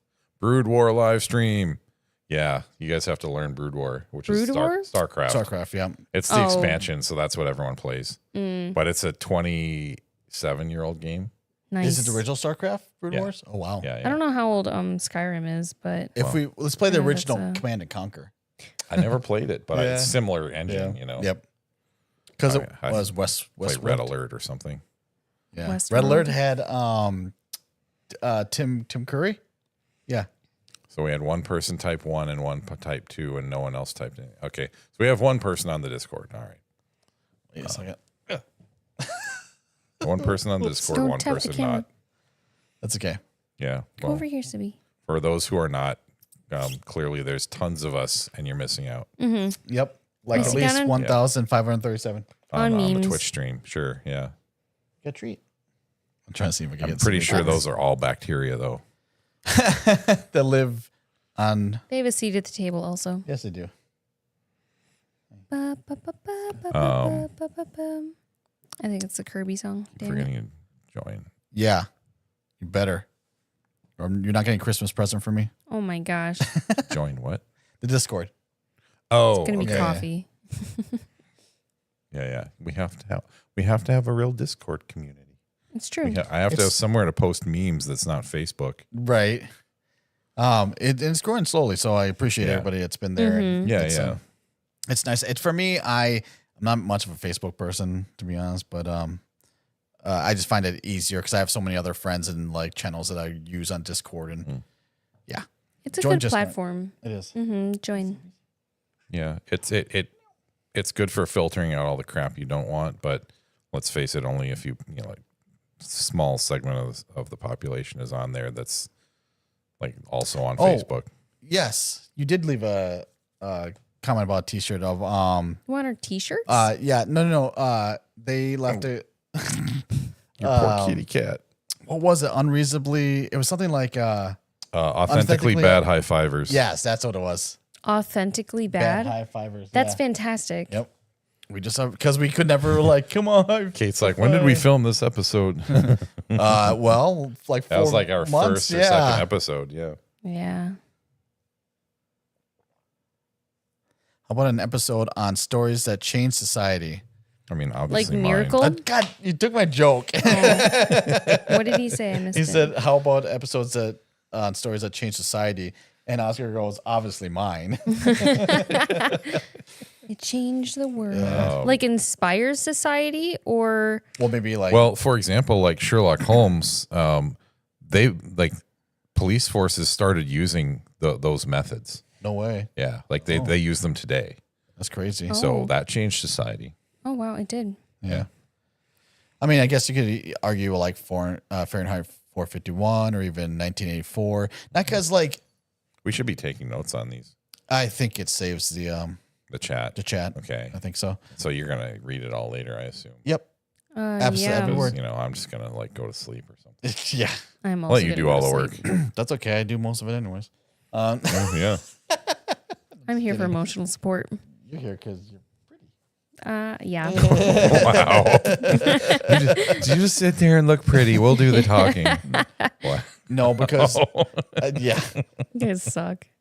Yeah, most days. Yeah. No, it's just again, that's why we always jokingly say like we want you to talk more. We want you because everything that you say brings that perspective that we just don't have, you know. Sure. Yeah. I think one of the parts that we've received feedback with what I say, I bring in that like emotional piece to it a little bit more. I balance it out. I'm the Valentine of the Sure. three of us. I don't have emotions, so that's Yeah, useful. yeah. Yeah. I know. We balance each other out. Opposite ends of the spectrum. Yeah, and definitely the neurotic high one. Like no, it's okay. I like being crazy. The cat and Skelly Cat for sure. Thumbnail. Skelly cat. Oh, Oh. You want to give it a treat? You got treats. no. It goes right through. Just pop like, it through the eye. No, it's like, no. still as tasty. I don't think it can taste much. Bets on who's going to be on the thumbnail. It's girl. Rio. Oh, Skelly cat. Yeah, just hold out the skelly cat. Let's do this. Well, no, face it towards the camera. There's many ways to hold up a cat. Sibby. It's my buddy. You can't see that. The cat She is was really cute. legit interested in the Skelly Cat. Well, you took my cat away. Yeah, no. It's fine. We're I have horrible nothing hosts. to pet now. I know. Here, pet Goodness. the real one. She's softer. Yeah, she hisses at me. No, it's like she's coming. Yeah, okay. He says that she hisses at him. It's like, Yeah. I'm like the river of death to her. Like, I can't cross this one. look Is how- she a vampire? What? Probably. I think, isn't that like Chinese lore? the vampires Can't cross running water? Oh, yes. I knew that because I know all the history. Yeah. What? And I just appreciate history and I admire it. Thank you. Yeah. I feel like you need this emotional support animal because we're like doing live stream. It's like I can do the podcast, but I can't handle live streaming. I'll just say what everyone who knits or crochets says. It's something to do with my hands. Yeah. There you go. Yeah. That's why I became It's a a porn good. star. Have you guys identified personally? Have you guys identified personality approaches like Kate is emotionality kind of thing? Any observations among yourselves on such characterizations? Personalities within ourselves, I guess. Personality approaches, like on the podcast, I think. Oh, I think we maybe that's one reason why we do pretty well. I think How would you as a characterize podcast. each other? Yeah. Is because we are so vastly different in personalities, but not so much in, I mean, again, I did say we are, different in thought, but even that difference, that similarity in thought, the way we approach it or like we interact with it, I feel like is very different. I think your playfulness. Yeah. Mm-hmm. I think that's Yeah. Rio's. I If just, that's a I'm always serious. not always. informative, I think totally. is Yeah, I wouldn't say. a big part of what you do. You I'm summarize. the Ravenclaw. Wait, no. Sorry. Yeah, you are. I think you would He's be. like, kill me Just now. kill me now. Yeah. Yeah. No, I was Said just like a real Slytherin. oh god. I mean, I think there's a fair argument for you being Slytherin, which is not a bad thing. I do look like a snake. Wow. Oh my God. It's like Draco Malfoy is right here. Let's get the blonde hair. No, I was gonna say because you do a fantastic job of like since I have so many things going around in my head sometimes, you can usually filter that for me, and I appreciate it. And you just like you kind of mean like this. I'm like, yes, that Yes, is what I mean. do. Like, I feel like I've done that for like both of you guys. 'Cause, Yeah. Like, yeah, that's a particular skill I developed over the last 30 years. just get to the And point. not even from like a good space. Oh, But it's just sure. like, Thanks for oh. using that on us. Yeah, yeah, no, it does have a positive benefit. It does. But yeah, it's like, School of Hard Knocks. Like, okay, how do I articulate things to crazy people? Okay, now it's way easier to articulate things to sane people. Yeah, I appreciate Yeah. that too. Yeah. Glad Any, we can be there for that. any tips to listening to podcasts mindfully for comments? I exercise the muscle of background podcasts and not leaving comments. I want to be the other for BBP. No. Bards and Balladeers podcast. Oh, yeah, I knew that. Cool. Yeah. BBP. We're What's like that stand for? Bards and Balladeers podcast. Birmingham it's British BPE. Petroleum. Yeah. Oh. that is what- oh yeah. We're sorry. Want to be the other. I'm listening to the podcast mindfully for comments. Mindfully for comments. This is confusing me. Absorbing it and being able to provide analysis and self-reflect on it like that. Well, I know that. So we are trying to be better about sectioning our podcasts at least a little bit better I need about to like so. No, you're good. So that we can be better at just kind of focusing down and not being so all over the place. But it's because we don't want to get too off topic. Because don't get me wrong, I really feel like doing live streams can be that outlet for us to like bullshit and like kind of make fun Yeah. and do stuff like that. Where the podcast should really be not just informative, but more so that than Yeah, more informative, insightful, also entertaining, but sometimes it like we sacrifice one for the other. right, And we're trying to do that less. And, we want it to be balanced where we're all fair and all balanced. contributing and not just staying on the same thing too long because then it starts to get long. And, Right. we want to keep it a little shorter because once it crosses that hour mark, a number of people are going to look at it and say, I can't commit Right. that kind of time. Yeah. So we did. Like, you'll see in the next few episodes that we've done a pretty good job Yeah. of cutting it down to that. And Yeah. I think our episode next week might be an exception because it's a guest episode. yes, But the 4 coming after that, I think are going to be a little more time efficient. yeah. And we'll spend extra time on guests. I feel like anytime, like because we want to Yeah. give them as much enough time to say their piece and do their thing. You know. Right.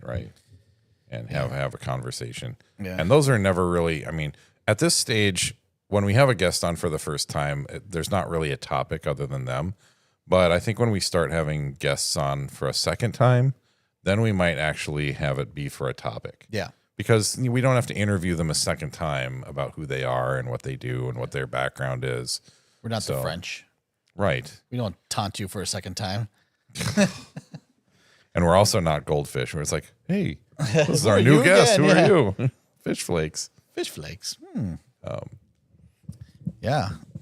We are up to 6 concurrent viewers right now. So thank you, Yeah. 6, We appreciate it. 6, 7. We appreciate y'all. Sorry. I don't even ask. Like my niece just told me about 6, 7 the other day, and I'm just trying to figure this out. Is this something I should not Google? I mean, you can. It's not gonna. It's not. It's one of those random stupid things that kids just think is funny, and it permeates through their entire like society of their generation, and it's just Oh, dear. it's not bad at all. It's just like, how can you get people to say 6, 7 and it doesn't mean anything? Like good evening, Hello. double Thank S you words for joining us. Double or swords. doubles words. I'll take S words for 400, Alex. Saber. Yeah. Starts with a bloody Dad. S. Oh, Doug, welcome. Welcome to the party. Ah, okay. Yeah. Do. How guests Be tell interesting. different stories in different media, music, comics, film, performance, etc. Yeah, I want to talk to Brooke again about like actual like songwriting, you know. So I didn't feel like we got to do that enough, but I want to have some more musical guests on. We're talking to a few people right now. We won't give a lot of details there, but yeah, we've got a list going. Their names starts with B and ends in an Ama. No. Obama. Oh. Never mind. You missed the. Yeah, I did. I totally did. Bama. Bama. It's Can actually. we talk about the guests that we had on this last week that will be coming on? I don't know. Well, Can we? 687. What now? To talk about who's going to be on Monday. Yeah, I don't see why not. I mean, it's like it'll be our little secret, you know. Yeah, for the you- 10 of us. For you guys who are cool Yeah. enough to. Millions of viewers out there on YouTube. Yes, and all the Twitch streamers. And all Twitch stream. Yeah, You can double stream, by the way. You can stream on YouTube and other platforms. So we What? could do possibly like Instagram. you just have to put your and- thumb over the end to double stream. Sure. But I use the anyway. turbo button. Yeah, I've got one of those. Yeah, Dennis Vogan. Dennis Yeah. Vogan. Dennis Vogan is going to be on. We call him DV. That's because we're close. But I call him Dennis Vogan. yeah. I mean, we're not that we're not close, but we're not close. I don't know. Yeah. We know each other. He's a good guy. Yeah, I've paneled with him before, so this was Yeah. easy. Yeah. It was a very cool interview. Another common con goer. Yeah. Yep. He's got a book coming out called Maple Avenue.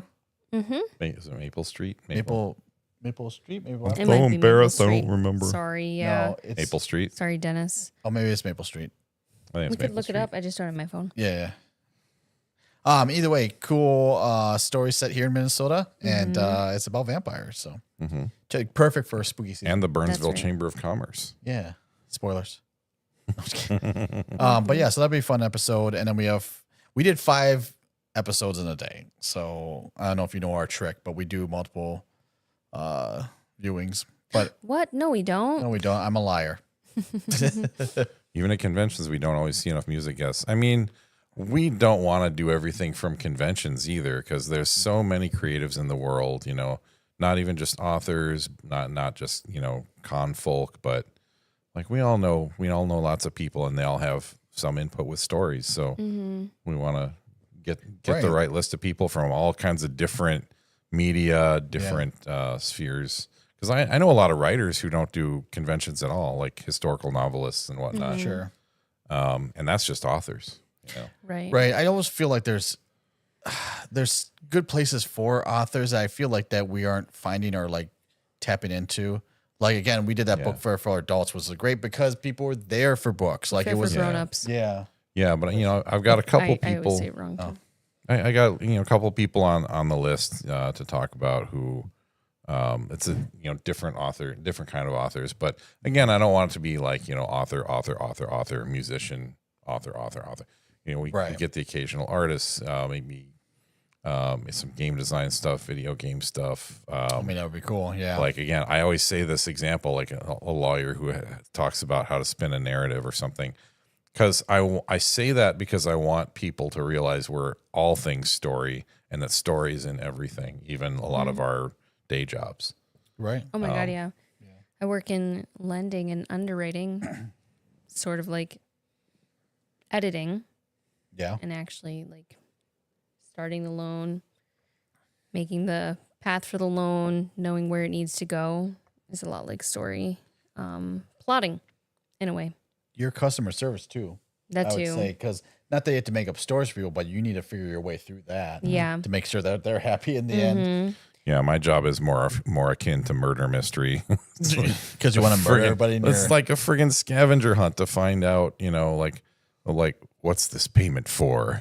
Who sent this and what was it meant for? No, you're right. You're like right. murder. I'm pretty sure they died like right after they sent it because we can't reach them.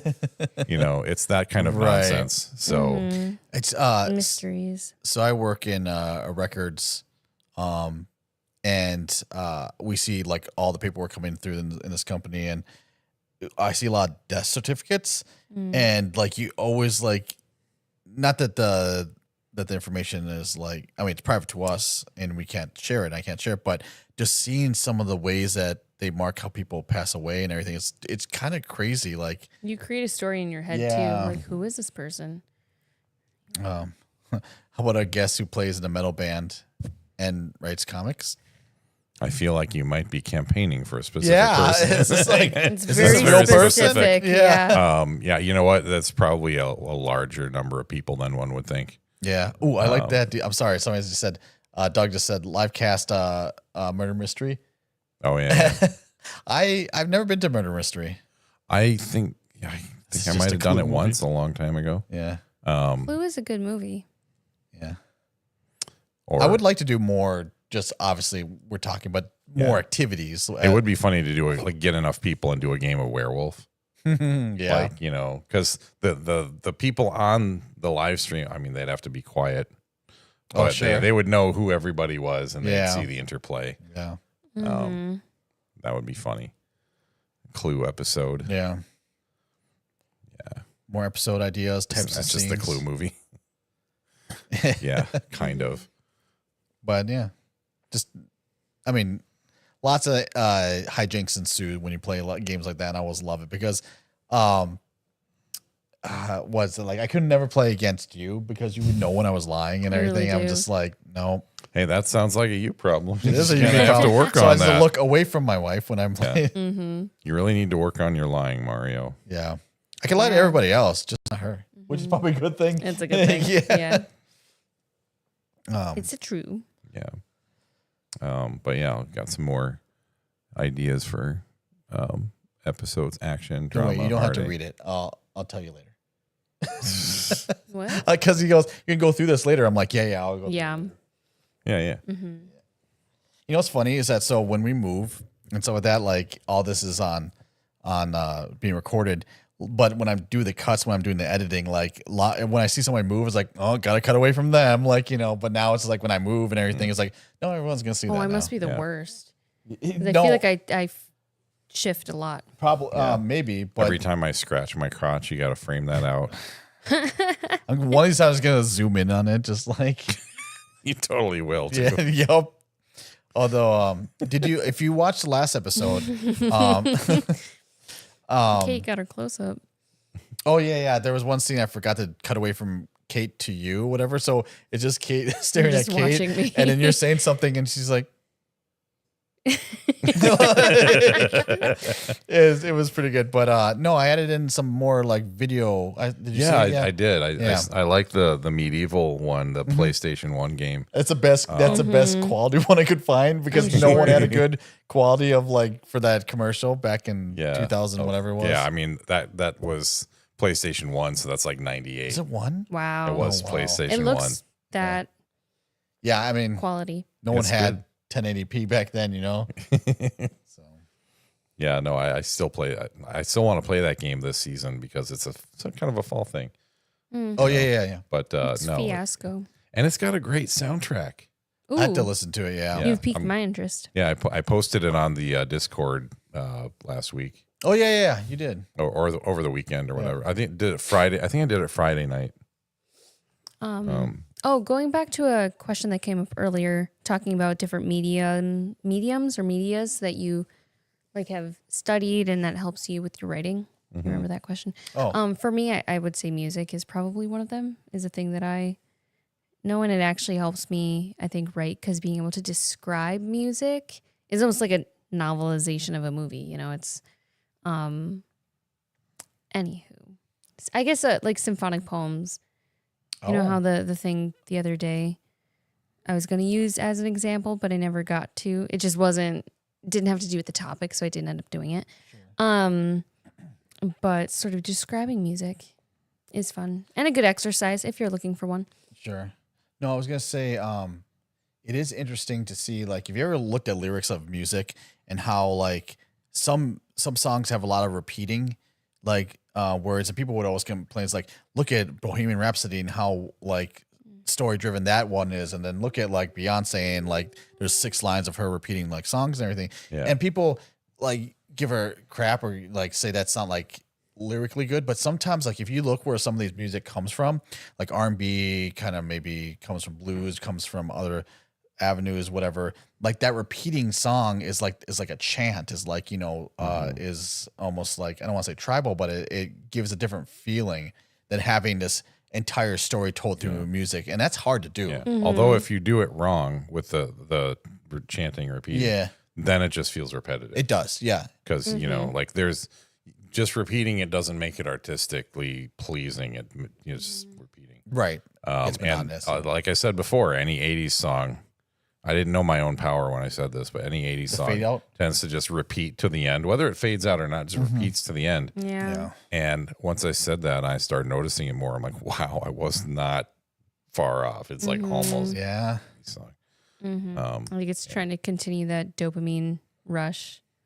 I don't know. It's like playing off of that, Right. the good feelings you get from a song sometimes. Yeah. And it's just like relying on the music to carry it out. And it's like, okay, we know.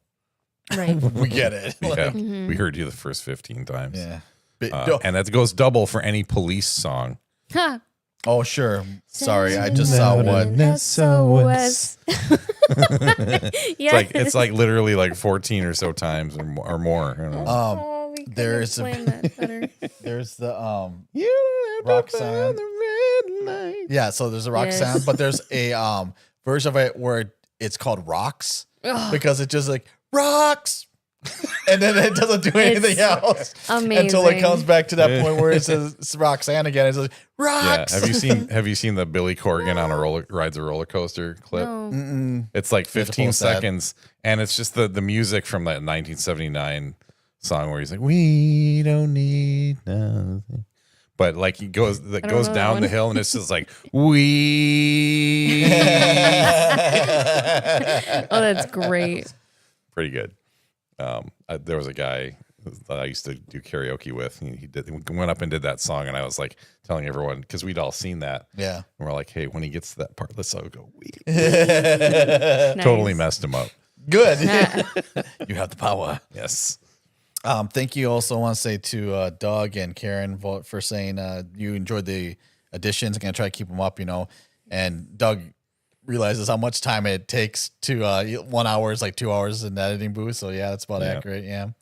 Although then the number of times me or Kate say, like, just we'll cut that out. And Mario's like, Heck no, we won't. Well, it depends. like, no, we mean it, man. Cut it out. He's like, that's like work. I don't blame one you. day in the future, because like some of these like bigger podcasts and everything, they do the editing on the fly. Like they Right. do like right there, and somebody's in the booth, choosing camera angles and stuff like that. Right. And Oh. yeah, so Looks that's like production. Yeah, Yeah. that's like the DJ quality, basically like, just like in Well, the moment Camera mixing. manager? What's that? The best boy? best grip. Oh, The best boy has the best grip. no. Yeah, baby, I said that. you did say that. No, what's the title of the person that decides wait, says what? on like a Is it TV set, on like a news set? The director of photography, maybe. Oh, I know that's a credit on Babylon 5. Oh, the best boy is the dog. wow. Good boy. Took you that long to think of that. Yeah. I'm just I'm kidding. very slow thinking. It is. I saw it it's process on almost your 10. face too. Well, it's always one of those things like, don't say the first thing you think in your head. It's not gonna be good. So I Yeah. have to go like through the process to find out which one I'm gonna pick. It's like- literally like, boop. the Price is Right like wheel. Like- Yeah. That's how I always feel finding my age on a drop down. Oh, geez. yeah. Like, Scroll. no, I always thought the term key grip should be said like a pirate. The key grip. Arr. Like it's just such a weird phrase. Watch his other hand though; it's a bit pointy. Yeah, it's a skeleton. I'm bleeding key. again. A skeleton key on a hook. Oh, I can open any door. Anybody need me? Got Nope. that key All right. grip. It's universal. It's almost like Randy Savage. Universal grip. Oh yeah. You're gonna discover the pain. This key's gonna lock your heart. The one song that's been ruined in Sword Art Online's fight song because the Oh. orchestral chat says coffee, soda, toffee, pasta, give me coffee. Forever I can. Oh, it must sound like that. I don't know what song that is. I think I know which song they're talking about. I Is it a chant? Maybe not a chat. bet you could do the same thing with the Attack on Titan song. Coffee, pizza, like you could. Yeah, which is a banger song. I love a good fight scene in anime. Like if the story, even if the story is junk, like I'll watch a fight scene, like an anime just for the fight scene. Man, but watch Macross Plus. You'll see a lot of good fight scenes in there. But it's mech fight scenes though. Yeah, but Not all of them. Oh, There's that's a true. couple of fist Yeah, fights in yeah. there. Yeah, that's true. but it's not. It's It's almost like brawl. It's, like it's, literally cripple Oh, it's fight. like kung. There's you no guys want kung fu. finesse to it. Yes, these distinctions are necessary. But a fight's a fight, Actually, A fight's Right. a fight. A fight's a fight. but Ooh, they nice. do brawl even in the mechs though. Yeah. They Yeah, do, yeah. and Which it is great. fantastic. It's like pro wrestling. Like I mean, somebody just said. Speaking of wrestling, Oh. WWW worldwide. Web No. I think now it's WWE or something. yeah, not WWF was worldwide. World Wrestling WWF, I think, Entertainment? is what. Yeah. Um, It used to yeah, be WWF. I don't know enough about it. World I Wrestling. don't. Yeah. I feel like we Federation? could get through it. I feel like we should do some research beforehand, but I feel like we could do an episode Yeah, on that. like maybe actually watch some. Mech fight scenes are awesome. They are Thank awesome. Yep. You. We agree. A person of culture, I see. Yes. We could do a whole episode on just fight scenes. Yeah, we can. Oh my Yeah. gosh. And we can pick our best fight And now scenes we're not then gonna- react them. And yeah, Reenact them. but And like I think it would be important to yes for reacting. No, to Sorry. talk about like if we're seeing it in a visual sense, like talking about camera angles when it comes to recording like fight scenes, because I think some movies are ruined by how the fight scenes are filmed. That's my soapbox. I think there's a really great example. And I'll put this on podcast when we do it, but in Team America, which is all puppets. Yes. Now, There's a fight scene. Yes. a little bit of trivia.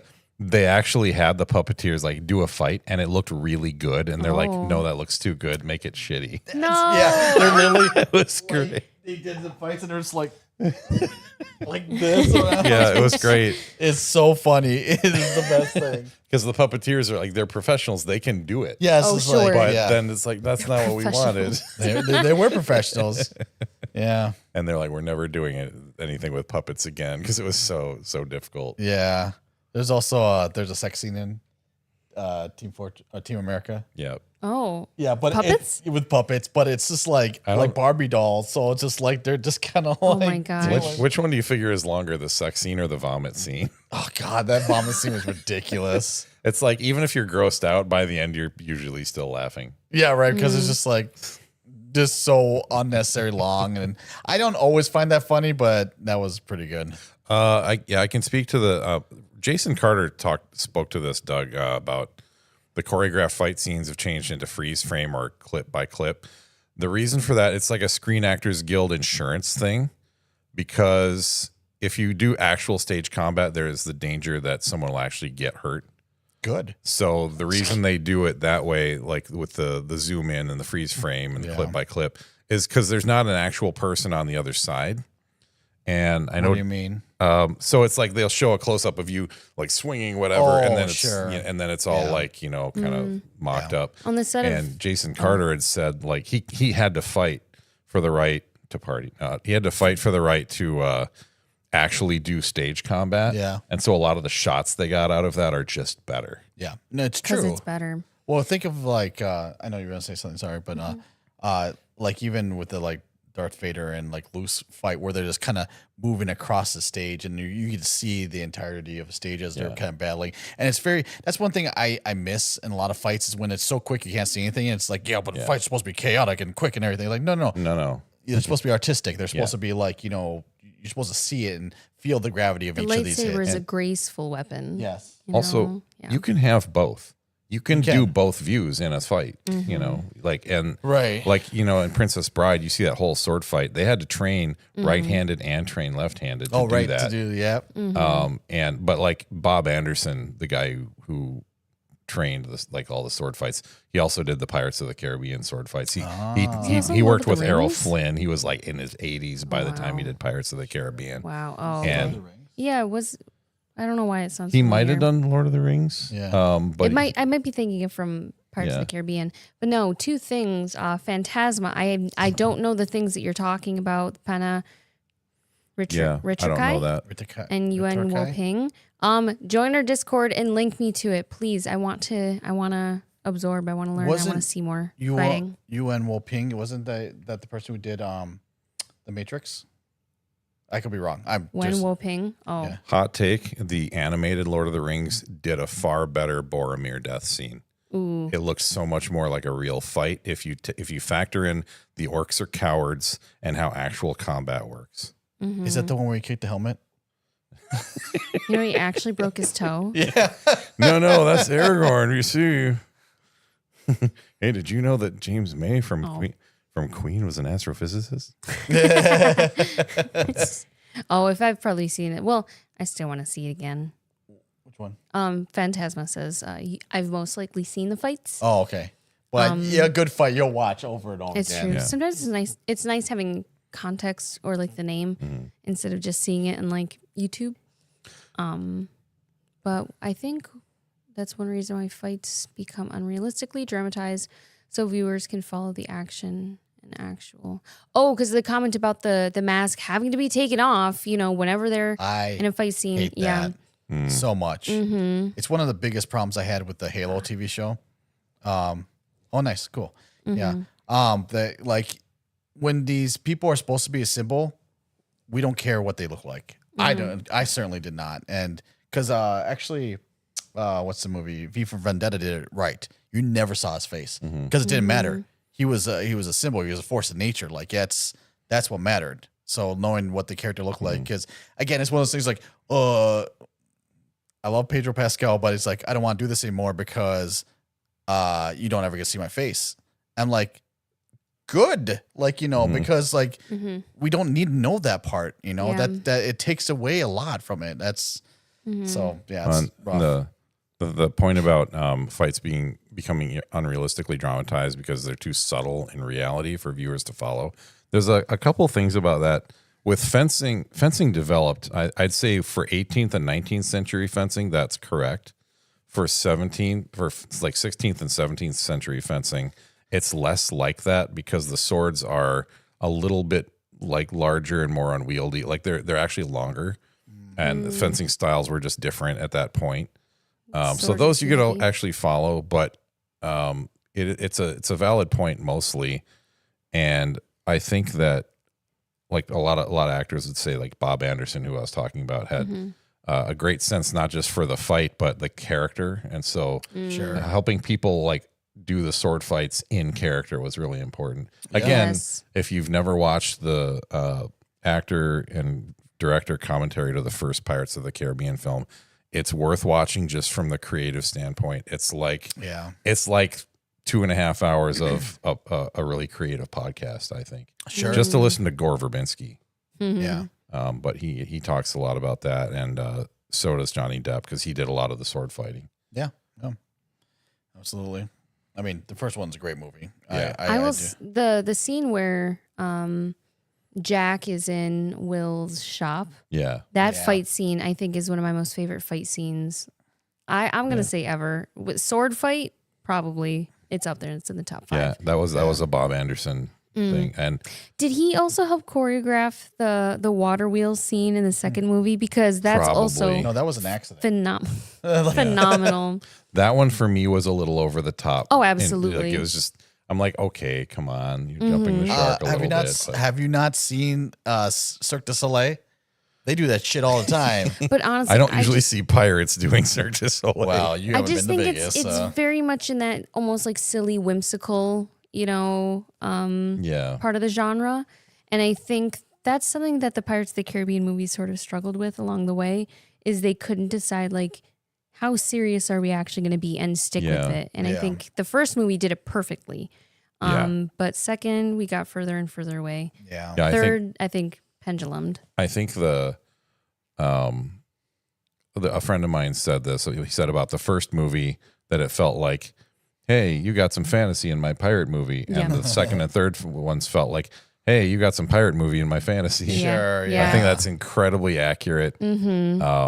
But yeah, I feel like the first movie got it right. And it was interesting to have Will locked in the hold for that whole ship to ship fight. Like, so he's not like the guy who's really good at a sword, can't really do anything. And I realized recently, like I did kind of a similar thing with one of my best, like the best fighter in my books, who I don't tell people who that is until kind of early in book 3. It's kind of like pointed out by another character. But like when you actually get to see him fight, which happens in book 2 really, it's sort of a thing to behold. And that's a thing I definitely want to cover in episodes on fighting, on fight scenes, is writing them. Because it can be a lot of work, and you've got to have it be descriptive enough so people can Yes. visualize it, but it doesn't have to be clinically exact. You don't want to slow down the pace, right? Right. You need to give impressions. It's sort of like an impressionist painting. I Yes. feel like that was really fun for me to do in my second book, especially. Sorry, Kat was getting on electronics, so Okay. I'm excited to get to that Yeah. point. she's It's an probably art. sorry. I was gonna say she's probably telling us like, why are you guys still here doing Yeah. Are you still awake? stop looking at the TV? Hey, honey. Yeah. Mama. Yeah, it has been a couple of hours, so At least 2. yeah. Yeah. But I yeah, appreciate that person that just jumped into the chat after we're probably gonna wrap up here shortly, but this Yeah. has been a good experiment.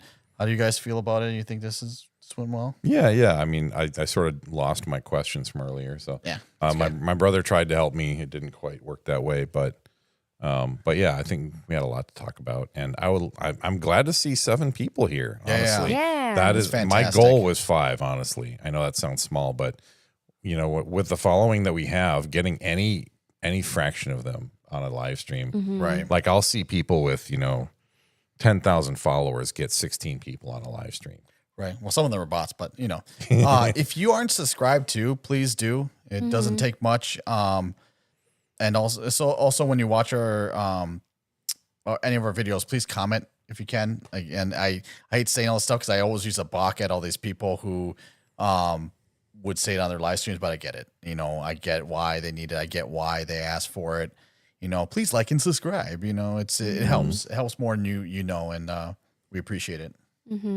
I think we have our first request for another episode talking about impressionist writing of fight scenes. Yeah, I feel like fight scenes, a lot of people would tune in for those. I think we might have to make 2 episodes of it, like one for fight scenes in general, and then one for either Specifically writing them written or format, yeah. Sure. like how to write that. Right. Mm-hmm. I know I've actually know that they're very difficult, at least for me, but I love them the most, like especially thinking because like you have to be clear exactly, especially if you're doing something that's weird or like atypical. I had in my first book where like I had to describe how one of our characters was being held in place, but they were brought horizontally, and it felt like gravity was pulling her down still, but in a direction that was different than what she would. Yeah, I think I read that fight yeah. scene. That was in book 1, right? Yep. Yeah. So it was fun. It was very challenging, but I think I can do better, even more, and have some more fun stuff. And then like you want those over the top fights, and they're fun. So that. Well, yeah, especially when magic is involved, which I don't have to worry about at this point. But Yeah. fights will be very difficult to write. If you're sort of also doing magical exposition in a fantasy setting at the same time. Yeah. Yeah. No, it's sorry, it's my cousin saying that he knows more than me. No, you don't. I am older than you, and I know where you live. So keep talking. Wisdom can be gathered at a young age. I think, she's pretty wise. She is. Yep. But not wise enough to talking shit to Wise her, or her witty. cousin. Witty. Yeah. Check out Phantasma Justera's podcast as well. Anyone who's here. Oh yeah. Heck If you yeah. like anime, since we've been talking about anime, Phantasma Justera has Anime Summit podcast. Thank you also for the shirt. I wore it on an episode coming up, so Yeah. watch for that. Yeah, we'll Look give you a forward shout to out. it. Yeah. And we appreciate, you gave us a little kind of heads up on, since you've been doing it for so long. You're like on the 400 and something episode. So Woohoo. one day we'll get there. You know? Yeah. Whoop, whoop, whoop. We're So- looking forward to it. We're having fun every time we film. So Yeah, absolutely. but That's a good reason. And I was going to actually talk to you guys, see if maybe we should, I know it's Saturdays or Sundays, but maybe we should also be doing a live stream on those nights too, since we're already together. no, I'd be okay with that. Yeah. It might be like, let me know. We'll have to talk about Right, whether it's a right. burnout thing or not. But Right. No, I get that, but it might not be I don't want to commit to it right now. No. Because You usually have to. afterwards Our I viewers go. are watching. Yeah. Well, afterwards I often go and like just hang out with someone and like, Sure. Or just, veg or whatever. Yeah. like chill. This is chill. Look at all these wonderful people. Yeah. I actually enjoy this quite a bit. So thank you You're all. not wrong. Yeah. No, I get it too. Like sometimes just like, it's like after a con, like you just like, I don't look at me. Just like, leave me alone. Yeah. I gotta. Put in my Yeah. noise-proof headphones and Yeah. I will say after this last week's filming, my brain did not feel squishy afterwards. Really? So I feel like Good. that means we're doing something right. Yeah. I didn't feel like it meant we were doing something wrong before, but I don't know. I just felt more holistic in a way. Sure. It's like, it's almost like that training a little bit where it's just like, you've got the habit now a little bit. Yeah. You But also, got the like, there's- habit. There's just I feel like with the balance we're trying to create, where we pull against each other a little bit less, and that conserves energy. For Fair. sure. Yeah. So I just feel like no, I could do that a couple more of those. Yeah. So Absolutely. Yeah. I'm glad you guys liked the Yeah. sort of structure in a way. Revamping. Rebrand. yeah, we thought about having some brand. episodes without him, but Yeah. But Yeah. he's unfortunately the editor, like, so we got to keep him. Contractually, I have to be on every single one. Even if I'm not there, they're gonna put a cutout of me. I agree with the comment about like the Lord of the Rings eagle problem. Yeah, we could do a whole episode on integrating like the real world, like real mundane world stuff with magic successfully. Yeah. Like, all these wooden ships with fireballs, etc. Yeah. Anyway, No, Doug, I do like actually going out to dinner once in a while too. It is fun to hang out with all the author type people or just any of the con people there because we know what it's like having to talk to people all day, and it's nice just to like not have to. I don't want to say sell, but it's kind of that, it's is kind of nice some. to like claim some of that time for ourselves. Yeah. But yeah, we'll We'll do another one of these. Feel free to let us know when you would like to see one, what you'd like to see. Yeah, what But, times. Yeah, we might do. What do you think? Like maybe one more before the new year or something. That'd be great. Yeah, I'll be more. I mean, I think that I don't. Again, we're all new to this whole live stream and podcast thing, but I think people like it during the week just because they need something to do on the weekend or the week, and in the weekend, I'd hate to like. Hey, come watch us on Saturday when you could be partying or karaoke. Come like look at your phone or your computer for a couple hours on a Saturday night. Yeah, no. But some people do just like to chat, and you have direct connection to us, so like, talk to us. You know? Also, let us know what the best night is for you to view a live stream. Yeah, absolutely. I'm not saying we'll do that, but it's good to have the feedback and take it into account. Right. Yeah, we want to be as accommodating as possible. So yeah. And Discord is a great place for feedback. I think there's a feedback channel, right? I'm pretty sure. You can also put your feedback here, like before we actually go. But yeah, Discord is fine. Any one of our episodes, you can just add that in.